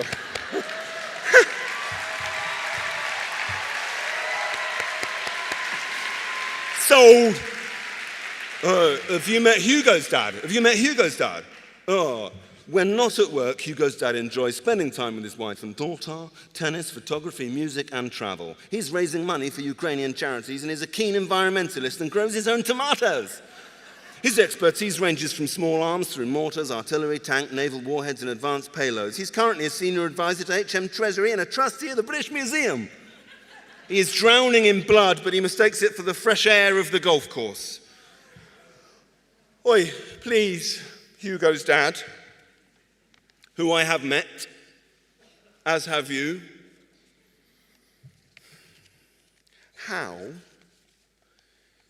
if you love Hugo so much, and I believe that you do, and you want the best for him, and you understand the miracle, the inexplicable miracle of having had a child who is alive, who is breathing, who is thriving even, and who has access to water, clean water and food and doctors when he's injured and teachers when he's learning. This child who is so phenomenal you can hardly speak. You don't have the words. How can you still do what you do for a living? You are killing another man's Hugo, Hugo's dad. You are a crucial component of that machine. And whatever the circumstances, whatever the God or the war or the brief or the deal, his Hugo and your Hugo are the same. They are made of the same flesh. And this is not an abstract proposition, Hugo's dad. Please tell me you understand that. I'm sorry, Hugo's dad. I know you're watching the game. I know you're talking to Archie's dad about whether North Face is warmer than Timberland, but Hugo is dying every 10 minutes. Hugo is in pieces. Hugo is under the rubble, dead, and then again, and then again, and then again. Don't you fucking dare look away, Hugo's dad. This is the work that you do. Is it because he's got brown skin? Is it because he's very, very far away? Is it because you don't want to offend your boss or lose your job or give a fuck because it's easier not to? Shall I bring you the body of this far away dead Hugo so you can work out whether a human being is a human being after all and see how the bodies of children are all much of a muchness when you open them up, when you cease them to live, when you end them, Hugo's dad? Am I the mad one here? Am I the mad one for suggesting that killing children is wrong? What spectacular moral and mental and political gymnastics, Midas choked or tabloid aroused or think tank wanked insanity is this, Hugo's dad? Must we keep going until there is no other? There is nothing else. There is only Hugo, alive, well, white, rich, the ghost victor of the Forever War, alone on his island. What a winner. We say, ceasefire now. They say, we continue to deliver a market-leading product so that our customers can realize their priorities. We say, genocide. They say things are going really well at work. Busy, busy times. We say, without ethics, man has no future. And they say, so be it, man has no future. Thank you.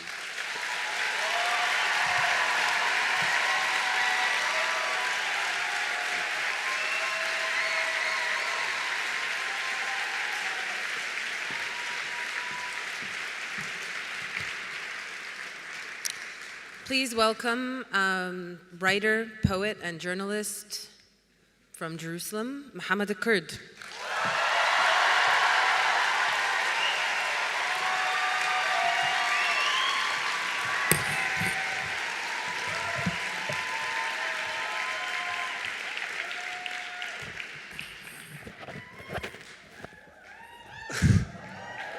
Hi.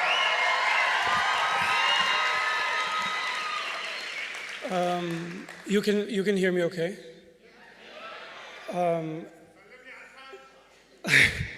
Bosal. I have to say, as an aspiring dictator, it's very nice to have this many people clap for me. I have some remarks to say, but I was compelled to read a poem. I've never read this poem before. It's from a book that I wrote that never saw the light of day, mainly because I didn't want to go to jail. So if there's anybody from the Mossad or the MI6 or MI5, just take the next 3 minutes off. 2 years ago, I spoke at the UN. I gave a speech at the UN around this time on the Day of the Solidarity with the Palestinian people, and watching how the UN and the ICC and all of these places have been operating, you are reminded of how fucking useless they are. So it's okay. Thank you. Appreciate that. So I wrote this poem about speaking at the UN, and I'm very interested to see how the interpreter is going to interpret the very first line.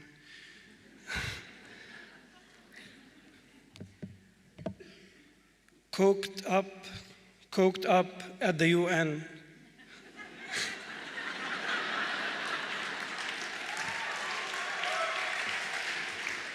Today's date, some decade of a long-winded articulation. Outside the building, the Israeli ambassador protests me with a billboard truck. I wasn't surprised by the blood-stained sinks in the bathroom or the chameleons all around. By the 5th time I've shown my security guards my passport, I felt like a natural threat. I asked to speak where presidents spoke. No suit, no pleasantries. Yes, it's politics and optics, but mostly I have class after this and a disappointed professor. No time for ironing fabrics or theatrics, only fleeting handshakes, only poems overdue. I will go next.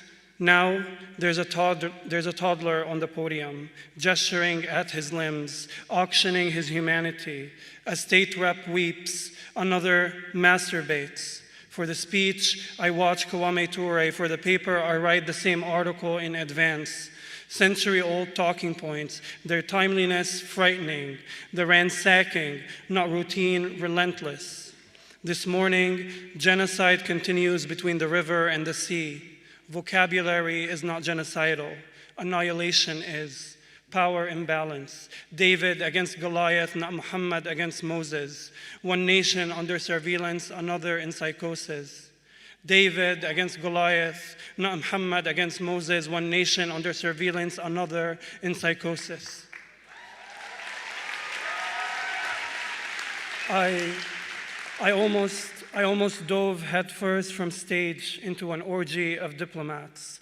Hello, good morning. Jab after jab, I have contempt for this council, and most damning of all, contempt for the nerve. They will only ever stop the circle jerk when precincts erupt in flames.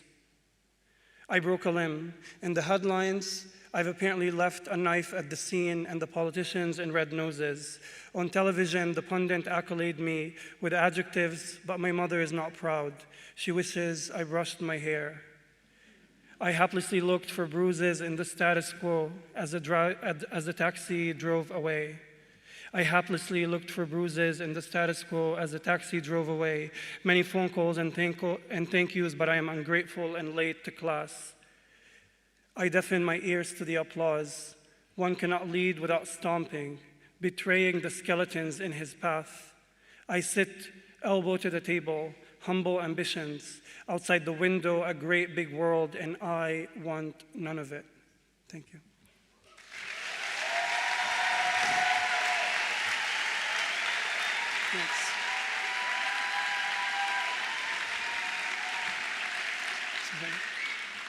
Thanks. Let's wrap it up. It's good. We don't have a lot of time. Sorry. Also, I have to say I joke because if you don't, I understand the circumstances, but it's just a genetic mutation. I have to joke. I feel like if you don't joke, you cry, and I have to joke. I want to talk to you a little bit about Gaza. On October 13th, there was a photojournalist named Ali Jadallah, and he was recording himself as he was driving his car. And he was talking to us, his viewers, and then he moved his window to the back seat, and he showed us the lifeless body of his father. And he said, "There's no ambulances in the Gaza Strip." I'm paraphrasing.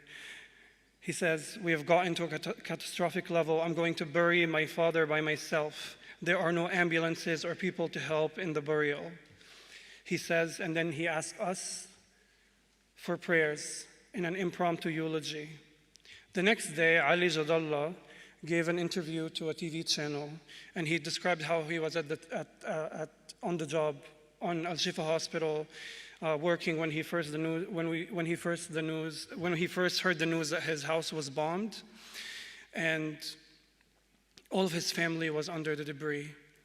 And after hours of sifting through debris, his mother, wounded and fractured as she was the only one pulled alive. The corpses of his 3 brothers were retrieved by the evening, but his father and sister were nowhere to be found. Jadallah spoke to the TV presenter about how the driver of the bulldozer leading the rescue mission announced that he had to go save others. Just a few streets over, there was another building that collapsed, and the driver of the bulldozer suspected that there were 70 people still alive. So he told Ali that he has to go. And Ali said, "Of course, you must go retrieve the living. There are priorities." This all happened while Ali was on the job, and immediately after, he went to give an interview about it. And there are many such cases of Palestinians stuck in the wreck, many such cases of people grieving on the job, killed on the job, and others struggling to fit 30 or 40 or 80 members of their family in the same obituary. Jadallah's family are some of the tens of thousands of Palestinians who have been killed by Israeli airstrikes on the besieged Gaza Strip since October 7, the date when many bystanders seem to have introduced Gaza to their vocabulary. A lot of people have been talking about Gaza. Most of these people are writing their essays and articles on expensive couches in expensive houses next to windows not blistered by white phosphorus. Their chandeliers never shake to announce a building's final throes, nor do these writers ever Sharpie their children's names on their arms in case of unexpected rubble. Such details are not minor. Even outside of that spectacular violence, the mundane in Gaza is still lethal. Even during ceasefire, life in Gaza is abject. Most of those writing about Gaza are not doing it in internet cafes crowded with young men and their aborted potentials, or from bedrooms haunted by suicide. That too isn't a minor factor. What I'm trying to say is that there are no soapboxes in the concentration camp. We simply do not understand the consequences. We simply do not understand what life inside Gaza does to a person, what violence that violence begets. We do not know the consequences, the mental and muscular consequences of transforming a cab into a hearse to deliver a loved one, now dead in a body bag. Which man will the boy carrying his brother's limbs in a backpack grow up to be? And where do we get the right to condemn him.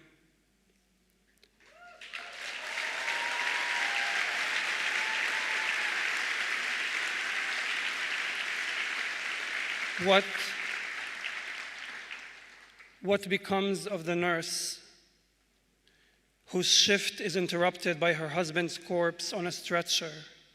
What about the father carrying the remains of his son in 2 separate bags? What happens to them after all of this death, once they are alone and away from the cameras? We know the facts about the Gaza Strip, right? We know that it's uninhabitable, as been declared by the useless UN, and it's under siege, and that 2/3 of the population in Gaza are refugees, descendants of refugees who had been dispossessed during the creation of the Jewish state. We know that half of the population in Gaza is children. Many of them have had their calendars marked by bombardment after bombardment. Sometimes we use these facts to contextualize and historicize the violence coming out of Gaza, but more often these facts are obfuscated to depoliticize and mystify that violence. But neither we nor our enemies really contend materially with those facts and figures. We recite the numbers as though they are the weather. We spit out the word uninhabitable without really reconciling the fact that Gaza is a place like no other.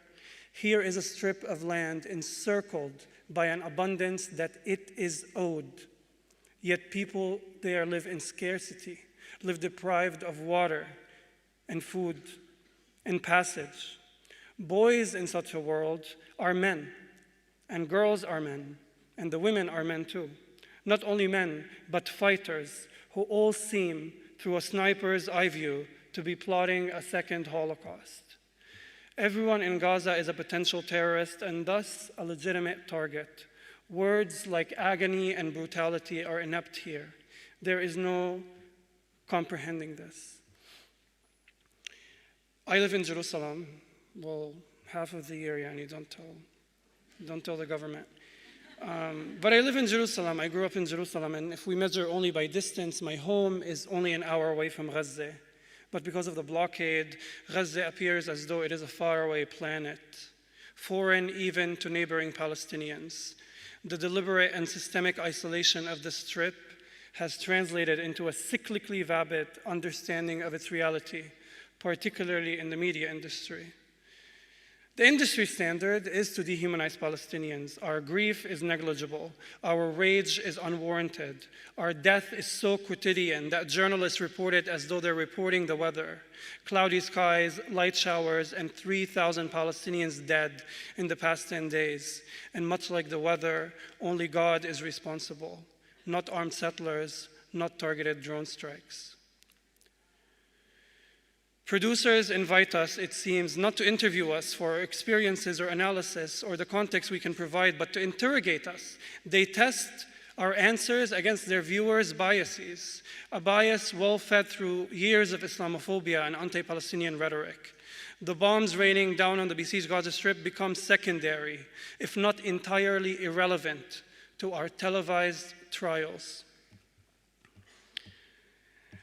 There's a Egyptian political prisoner named Ala Abdel Fattah. You know, me and my friend Aman used to have this fight all the time. He writes in his book, he says, if I were free in Gaza, instead of locked up in Cairo, I would read books, walk on the beach, work, and make a living. And I would always joke about this passage because I say you cannot, romanticize siege. His sentiment is undeniably dignifying and even beautiful. He says, Gaza is besieged, but it has not been taken captive, and the difference is enormous. Still, myself, I pause at these words. Can one gloss over a sky blocked by barbed wire? What is that, if not captivity? I've heard it said, and I said it myself, that those confined by siege or incarceration can be emancipated in the mind. To dig a tunnel out of prison, one must first imagine it before clawing at the floor. So perhaps Palestine taught Ala what it has taught many of us, that here the symbolic meaning of military barriers does not extend beyond the material fact of their cement. But what Ala lionizes about Palestinians in Gaza is what he has in common with them: the rejection of foisted realities, the refusal to die in the wait. To end, I just want to speak about a person, a dear friend of mine, but really an authority figure who also refused to die in the wait. A lot of people here talked about him today, Rifat al-Ar'ir.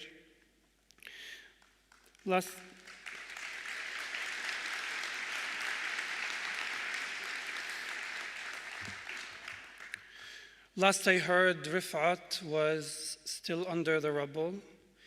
You know, such a sentence should not be meant literally, but there is no metaphor or hyperbole here. There is no poetry in this sentence. Rifat is still under the rubble, and he isn't alone in this suffocation. Thousands in Gaza remain buried in debris, but airplanes still take flight, people still travel, and what's worst is that the birds still migrate. I checked this morning. I'm told it's blasphemous to ask why God has yet to show face, but it's hard to keep a faith that hasn't kept my people. Rifat is still under the rubble, and I don't think I understand the heft of such a sentence. They say there are 7 stages of grief, and thus far they have all 7 of them have been disbelief. If I stand here and read an obituary, if I told you that Rifat al-Ar'ir was a poet and professor born in 1979 from Gaza al-Shuja'iyya, who earned his BA in English from the Islamic University of Gaza, which, by the way, was completely destroyed by Israeli airstrikes, and his master's from UCL here in London, which, by the way, has refused to comment on his assassination. And he also, it looks like you're booing me, I'm kidding. No, Boo is right. He also earned his PhD and co-founded We Are Not Numbers and co-edited Gaza Writes Back and was one of the few sending us fragments of news and analysis despite the media blackout and if I stand here and read an obituary, if I decorate this eulogy with kind words, with the kind of shiny adjectives we only gift our friends after they have died, I would be doing us all a disservice. After all, this is a man that loved to cuss and joke. Even when the bombs dropped, he gave us laughter, and perhaps, indulge me, especially as the bombs dropped, he gave us laughter. So I'm not going to indulge in meaningless good taste, because he gave us laughter, thunderous laughter, when the world ordered us to shrink and whisper.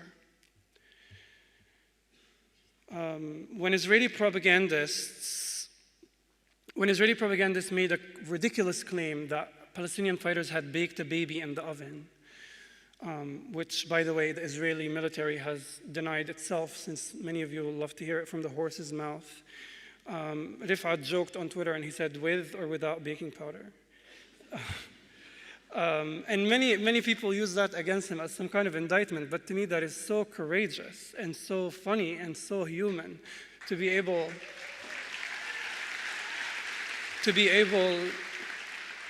to joke in the face of so much insidiousness. I mean, the claim made about baking a baby in the oven is so insidious because it invoked a real crime that took place during the Deir Yassin massacre. It replicated the testimonies of eyewitnesses who saw Zionist soldiers throw a father and his son in an oven. What do you do with so much insidiousness? Rifat satirized it. I also don't want to sit here and draw a perfect victim portrait, because perfect victims are boring and impossible. And Rifat was so courageous and funny and interesting and full of humanity. And when we try to conjure up perfect victims, we are shrinking the scope of humanity for everybody around us. When we try to dictate who is and who isn't mournable. Who can we and who can't we grieve with when we emphasize the death of women and children as though the death of our men is not heartbreaking?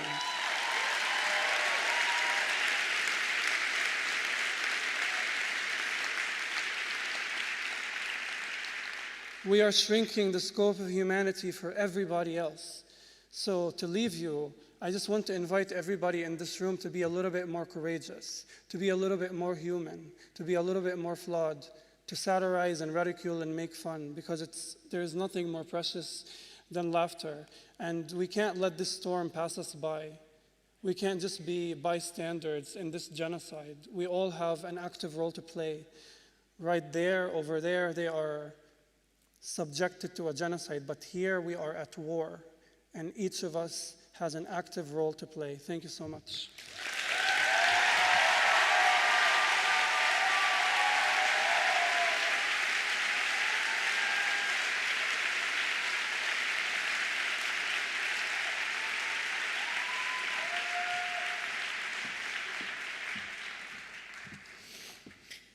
Next up, we have the acclaimed novelist, Kamila Shamsie. Kamila is the author, most recently, of Best of Friends and the award-winning Home Fire. Please welcome her onto the stage.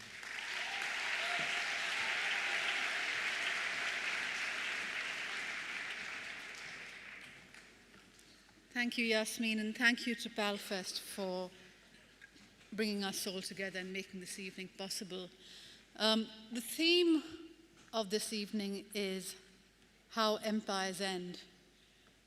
When I grew up in Pakistan, I knew there was plenty to debate around the phrase how empires end, but the uncontested point insofar as the British Empire went was, I thought, that it had ended.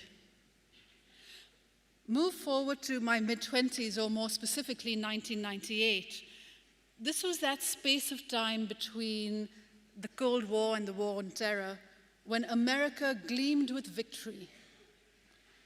Having spent much of the 1990s at university in America, I contrasted the triumphalism of that empire with what seemed to me, this was 1998, what seemed to me an acknowledgement in Britain that empire was over and needed to be moved on from.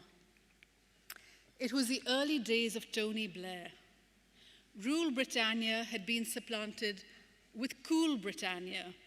And although that phrase quickly became tainted, I read it not only as a wry acceptance of Britain's diminished status in the world, but also a celebration of the fact that it was actually better to be cool than to oppress and dominate half the world's people. If empire seemed relevant in any way, it was in the shape of a celebrated multiculturalism, which was possible because of migration from the former colonies to Britain. This all seems delusional rather than merely naive now. But let's not forget this was also the decade when a large number of people who would consider themselves well-informed thought the Oslo Accords would bring about a post-conflict Israel and Palestine. Of course, all these illusions of mine about Britain were quickly shattered when the War on Terror came along with its Islamophobia and illegal wars and imperialist fantasies of reshaping Iraq and Afghanistan, which were sold under the guise of women's rights and democracy, when the reality was rendition and occupation and Abu Ghraib.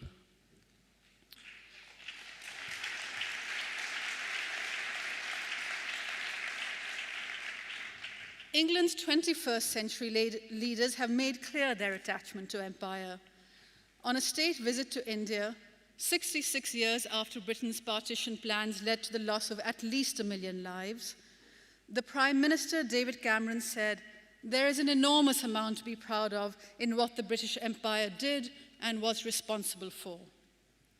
Cameron was sticking close to the script that Gordon Brown read from in 2005 in Tanzania.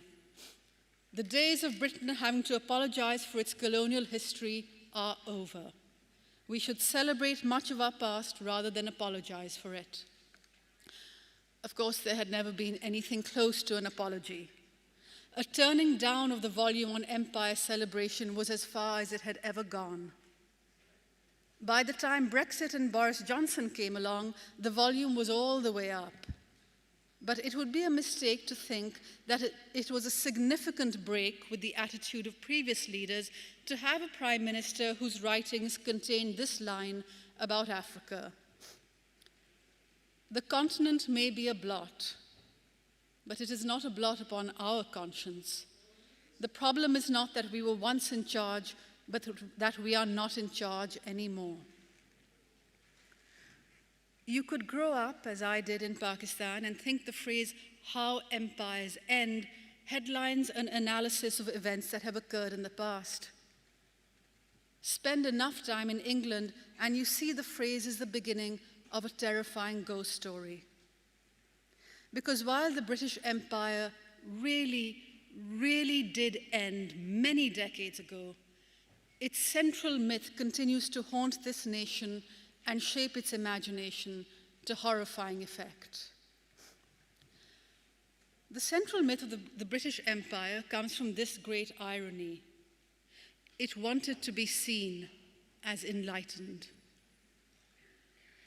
The period of enlightenment is also the period of empire, and these two things were bound up with each other in all kinds of ways. Being enlightened meant you couldn't admit you were conquering for the sake of power. You had to have a moral justification. The moral justification of the British Empire was the civilizing mission, or as Kipling came to call it without irony, the white man's burden. It was based on the idea that the colonized were mired in a metaphorical darkness, and it was the moral duty of the English to shepherd them towards the light. Now, if you're going to sell this idea, it's necessary to first paint the colonized people as flooded by that metaphorical darkness. Never mind, say, the cultural magnificence or the philosophical riches of India. All this must be recast as something decidedly inferior.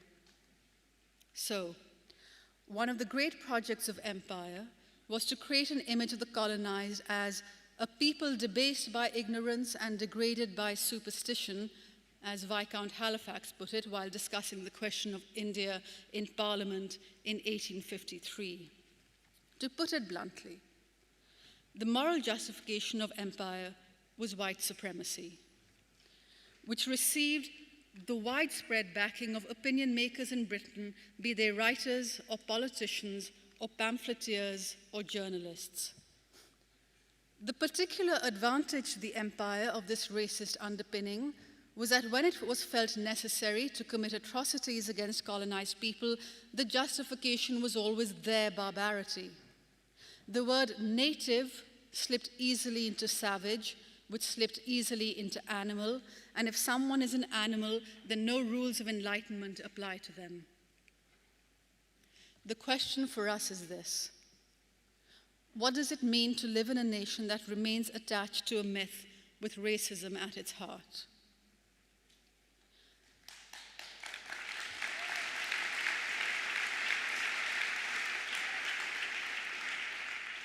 These last weeks, we have seen very clearly the answer to that.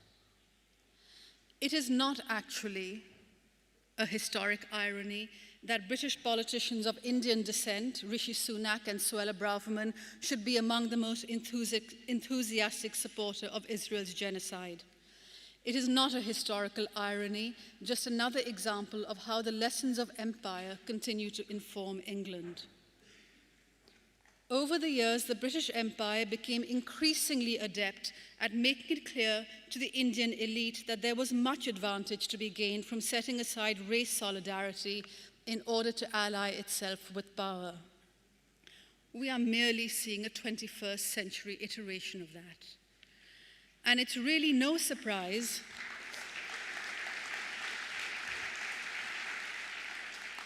that the position in which the establishment is most comfortable placing Black and British Asians is Home Secretary, where they can be the face of extreme racism and then point to their own face to deny such racism is possible.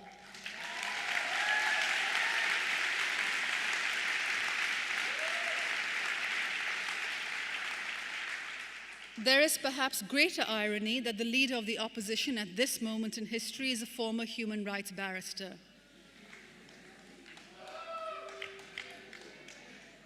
Keir Starmer knows better than anyone else that cutting off water and electricity to a civilian population goes entirely against international law. And yet, when asked about such actions, he said, Israel has that right. It shouldn't have been possible for him to say that. It wouldn't have been possible, not if he thought of Palestinians as people to whom international law based on principles of human rights apply.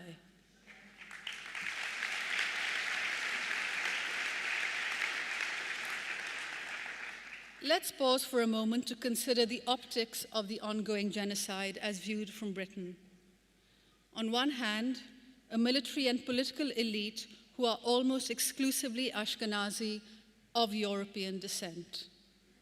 On the other hand, Arabs. The rules of empire weren't just rules about England and its colonies, they were rules of racial engagement. Since the 1800s, Britain has sold itself a story of white superiority over darker-skinned people. It has entwined its morality with that racism. It has justified acts of atrocity across its empire by characterizing not white people as savages and animals, and it has been very clear that the resources of such people can be plundered and they and their families can be massacred to shore up the power of the colonizer. All this is very deep in England's mythology, and the very last people in England who will question this mythology or allow it to be questioned are England's ruling classes. But the ruling classes can be made to withdraw their support for an apartheid state. We saw that with South Africa. And that's why it's vital that the work of opposing anti-Palestinian racism go on in every legitimate way at hand. I'm honored to be on the same stage as Omar Barghouti, and I want to thank him and his fellow organizers for the BDS movement that allows every one of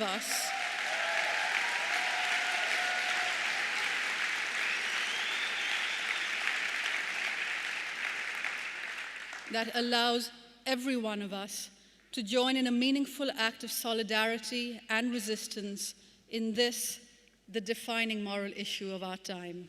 Thank you.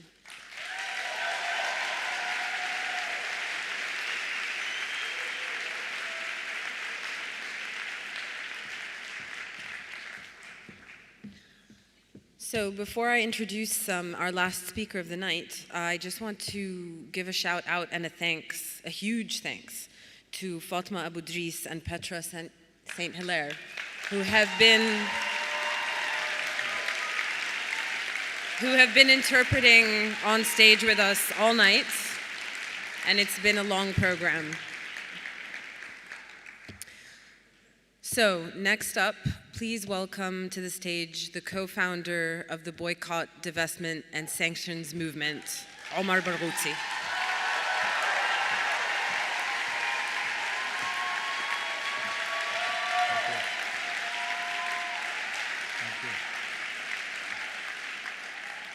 Thank you very much. I'm really honored to be with all of you and with the great speakers who've preceded me. In her novel, Beloved, Toni Morrison wrote, "Definitions belong to the definers, not the defined. Palestinians have learned the hard way that unless we clearly define ourselves, our oppression, and our aspirations, the hegemonic oppressor will do it, dehumanizing us, demonizing us, erasing our history and our present to make it easier to eliminate us. We refuse to be defined, and we refuse to be confined by our oppressor to the mortifying choice between being uprooted, subjugated, or annihilated. In the face of the world's first televised genocide, Palestinians are not begging the world for charity. We're calling for meaningful, impactful solidarity, and before both, we are demanding ending complicity as a profound ethical obligation.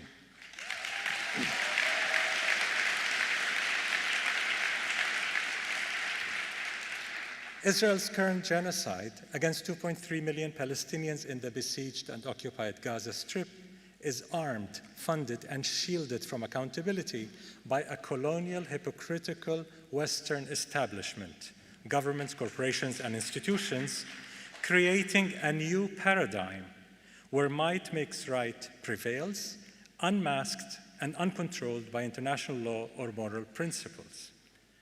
This establishment has actively amplified Israel's dehumanization and demonization of indigenous Palestinians, waging a wave of McCarthyite repression and silencing of voices defending Palestinian lives and rights. This level of complicity, coupled with the fact that you live in this quasi-democracy, underline quasi, makes it ethically obligatory to act within one's community, organization, union, or other domain of relative influence to ensure accountability at two levels in order to end complicity. Accountability from above, which is enacted by policymakers only when they must, due to a critical mass of pressure from below, of people power. And accountability from below, which is enacted by individuals and collectives by ending all forms of complicity with the system of oppression. The most principled and impactful form of solidarity is BDS, and I'll get to that in a minute. The unprecedented grassroots solidarity pressure globally has significantly increased the isolation of the US-Israel genocidal axis. Social, racial, climate, gender, LGBTQI+ justice movements, trade unions, progressive Jewish partners, academics, artists, students, writers have all mobilized like never before to stop the genocide, but have yet to reach that critical mass of people power. But even when we do, and we force Israel to permanently stop bombing our people in Gaza, this would not end the genocide. It would deem it less visible. Israel's use of starvation as a weapon of war, as affirmed by Oxfam, the spread of infectious diseases, thirst, and deprivation of life-sustaining conditions will exacerbate Israel's ongoing Nakba. So what can be done? To push for a ceasefire, lifting the siege and ending oppression, we need to shift the narrative and end complicity. The former entails countering the lies and dehumanization of Palestinians. For instance, since October 7th, much of the mainstream Western media will tell you at least 18,000 Palestinians, including more than 8,000 children, have died in Gaza.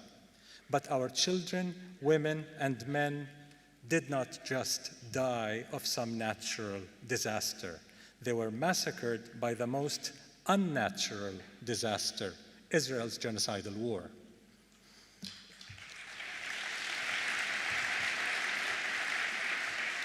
If you fail to name the crime and shame the criminal, you perpetuate impunity.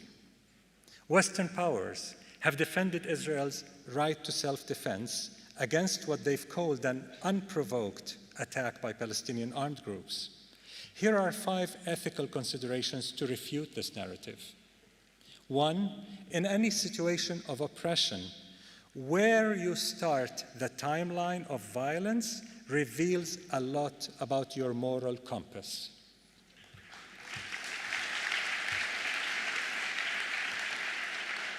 As the Brazilian philosopher Paulo Freire writes, quote, with the establishment of a relationship of oppression, violence has already begun. Never in history has violence been initiated by the oppressed. Violence is initiated by those who oppress, who exploit, who fail to recognize others as persons, not by those who are oppressed, exploited, and unrecognized, end of quote. The reaction of the oppressed whether one considers any aspect of it morally or legally justifiable or not, is always just that, a reaction to the initial violence of the oppressor. Understanding the context and causes of resistance does not entail accepting any specific tactics. 2, well before October 7th, Israel's far-right government, its most racist, fundamentalist, sexist, homophobic ever, had been ruthlessly escalating its ethnic cleansing, siege, pogroms, incarceration, and daily humiliation of millions of Palestinians everywhere. As affirmed by the International Court of Justice in 2004, the UN Charter does not give Israel, as an occupying power, the right to self-defense using military means against the Palestinian people under its occupation.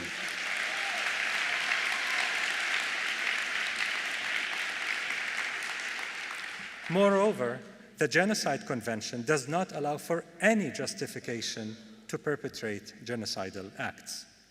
International law actually recognizes the right of all peoples resisting foreign occupation and colonization to resort to armed struggle. However, the use of force against civilians is strictly prohibited, and this is something the BDS movement adheres to.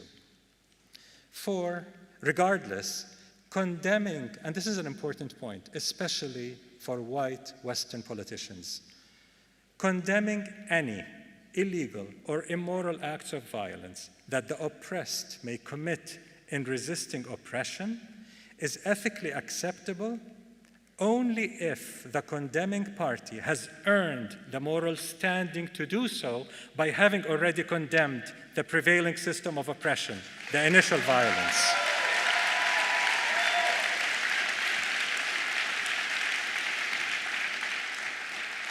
Five, since oppression is the root cause of violence, those of us who sincerely care about ending all violence must act to end Israel's 75-year-old regime of settler colonialism and apartheid.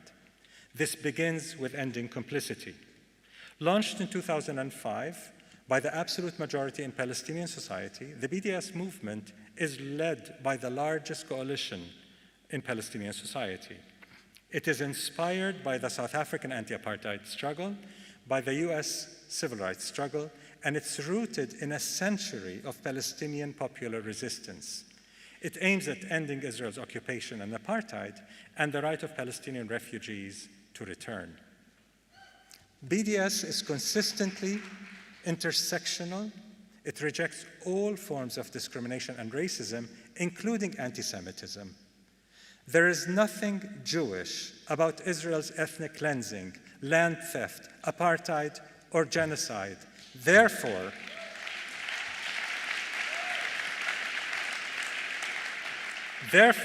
there's nothing anti-Jewish per se in supporting BDS to end these crimes and the structure of oppression that perpetrates them. BDS recommends the following peaceful forms of advocacy and mobilization to end complicity peacefully and strategically. 1, pressure policymakers to endorse a comprehensive arms embargo on Israel. Ban the import of products of companies operating illegally in the occupied Palestinian territory. And withdraw all UK investments from companies implicated in illegal settlements.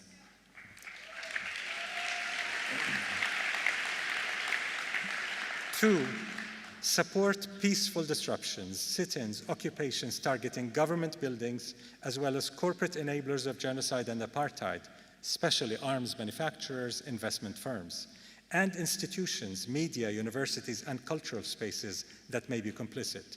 3, support declaring your community, union, cultural space an apartheid-free zone, refusing to accept funding, institutional relations, or sponsorship from Israel or its complicit institutions.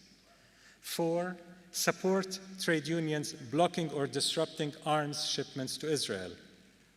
5, escalate strategic boycotts and divestment campaigns targeting companies that are complicit in Israeli crimes. Just yesterday, the German sporting giant Puma announced it will not renew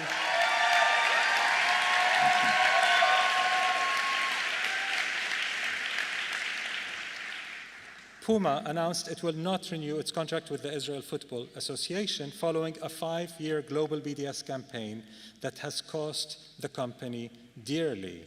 Of course, Puma says it has nothing to do with politics, it's all economics. Of course it is. That's how BDS works.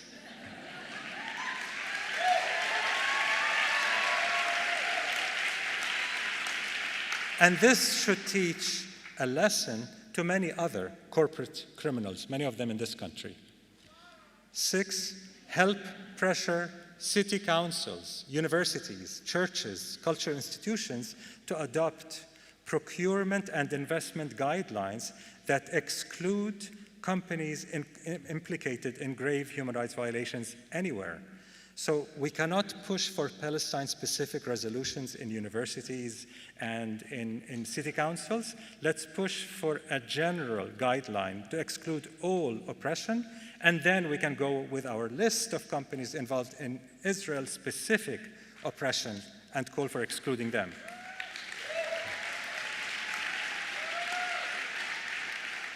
To close, when you feel overwhelmed by their McCarthyite repression, please remember, here, they try to silence you with intimidation, anti-democratic legislation, and character assassination.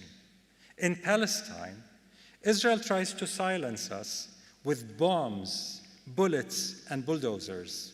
Yet, we steadfast, we resist, and we insist on our full menu of rights, as Desmond Tutu once put it.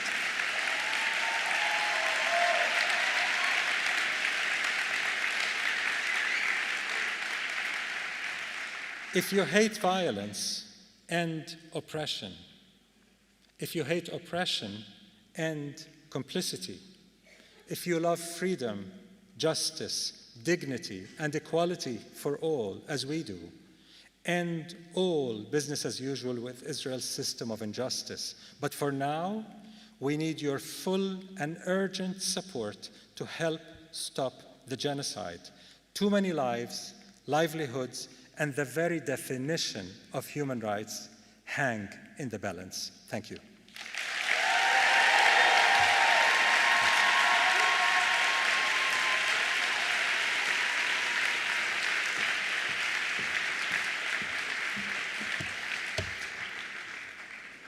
We have a closing note for our evening tonight. Please welcome Soweto back to the stage.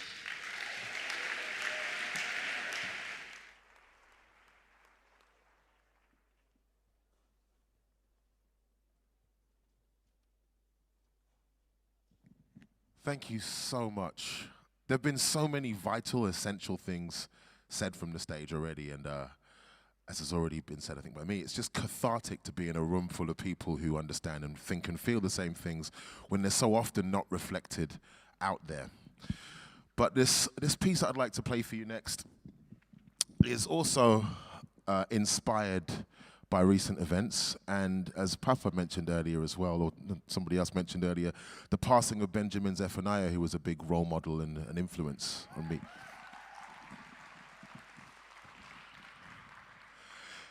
It's been happening at a time when I've even questioned my amount of artistic energy or courage to say the things that everyone's thinking, but nobody says. And he was an exemplum of that, saying the things that were not popular, but actually were deeply cathartic to hear somebody else. And he represented, I guess, a different alternative system of power that we have as artists to speak the truth to power. And not just as artists, but everybody, every person of conscience. So this piece I'm going to perform is very new, but dedicated to that and the power of speaking the truth.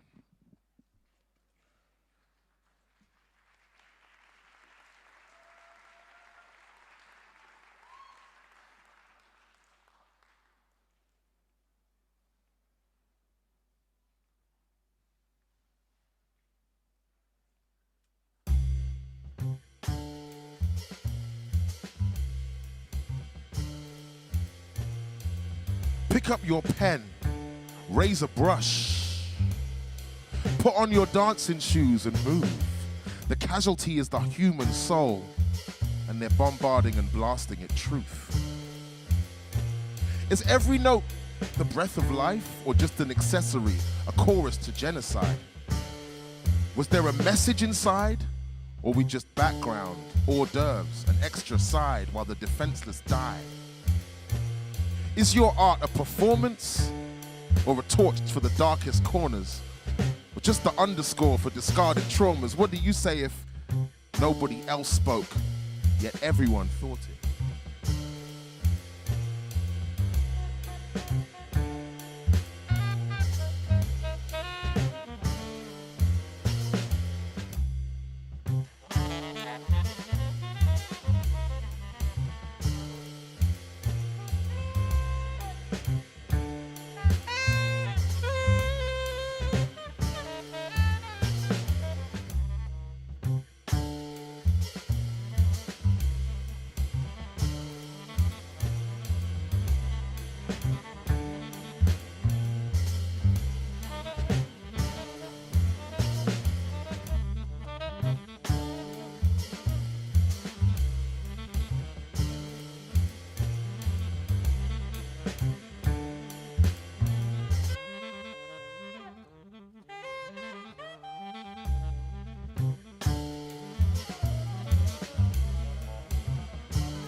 Every day's a fresh attack on your senses. Backs to the walls, misinformed, they're hacking our defenses. Up is down, right is left it seems. And every word has you snared as some accessory. So who to trust? The ones with nothing to lose except integrity. Another baby listless. Timelines of hatred to break your spirits. See it on the brain as the daily image of pain, like we're okay with it. Another under rubble again. How long can they depict us as just gangs of blacks and angry Muslims? How long will they kill our prophets, gang and Muslim? How long can they choke anyone who spoke the obvious? How long can they criminalize the disease as though they're not the origin? So you're controversial, aggressive, confrontational, know your place. This is a platform we can take from you. Stay in your cage, be grateful to. Just entertain or hide away from view. Because violence rules, quietly removes your rights and tries to silence you, just like tyrants do. Watch your brother die while they're enticing you with survival. Offers like you're a helping line if you lie and help disguise the truth like tyrants do. Your survival is an act of political defiance, so they're paying for your literal silence. But the truth survives, lies eventually topple and die, like tyrants do. So I'm reminded of Mr. Zephaniah. He lived a life in truth, never victimized by the system's lies. The scales drifted off the eyes, and so still we rise, like survivors do. I've seen the wicked fall and fold, trying to apportion control, but we reach for words or a sound as a portal to the soul, strengthen a heart that can't be bought or sold, an honest word worth more than gold.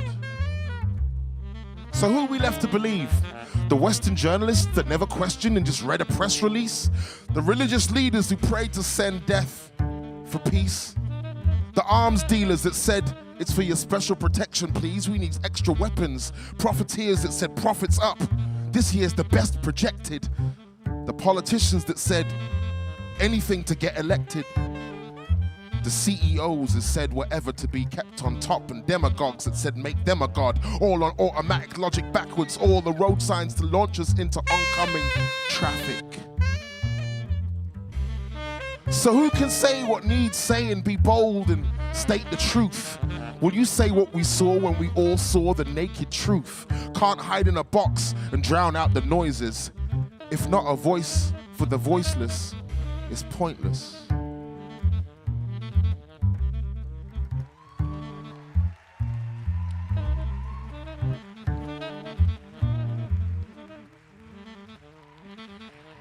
So pick up your pen, raise a brush, put on your dancing shoes and move.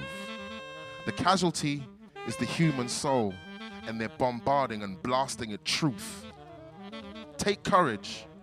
Once the light fills every part of the room, it can't be removed.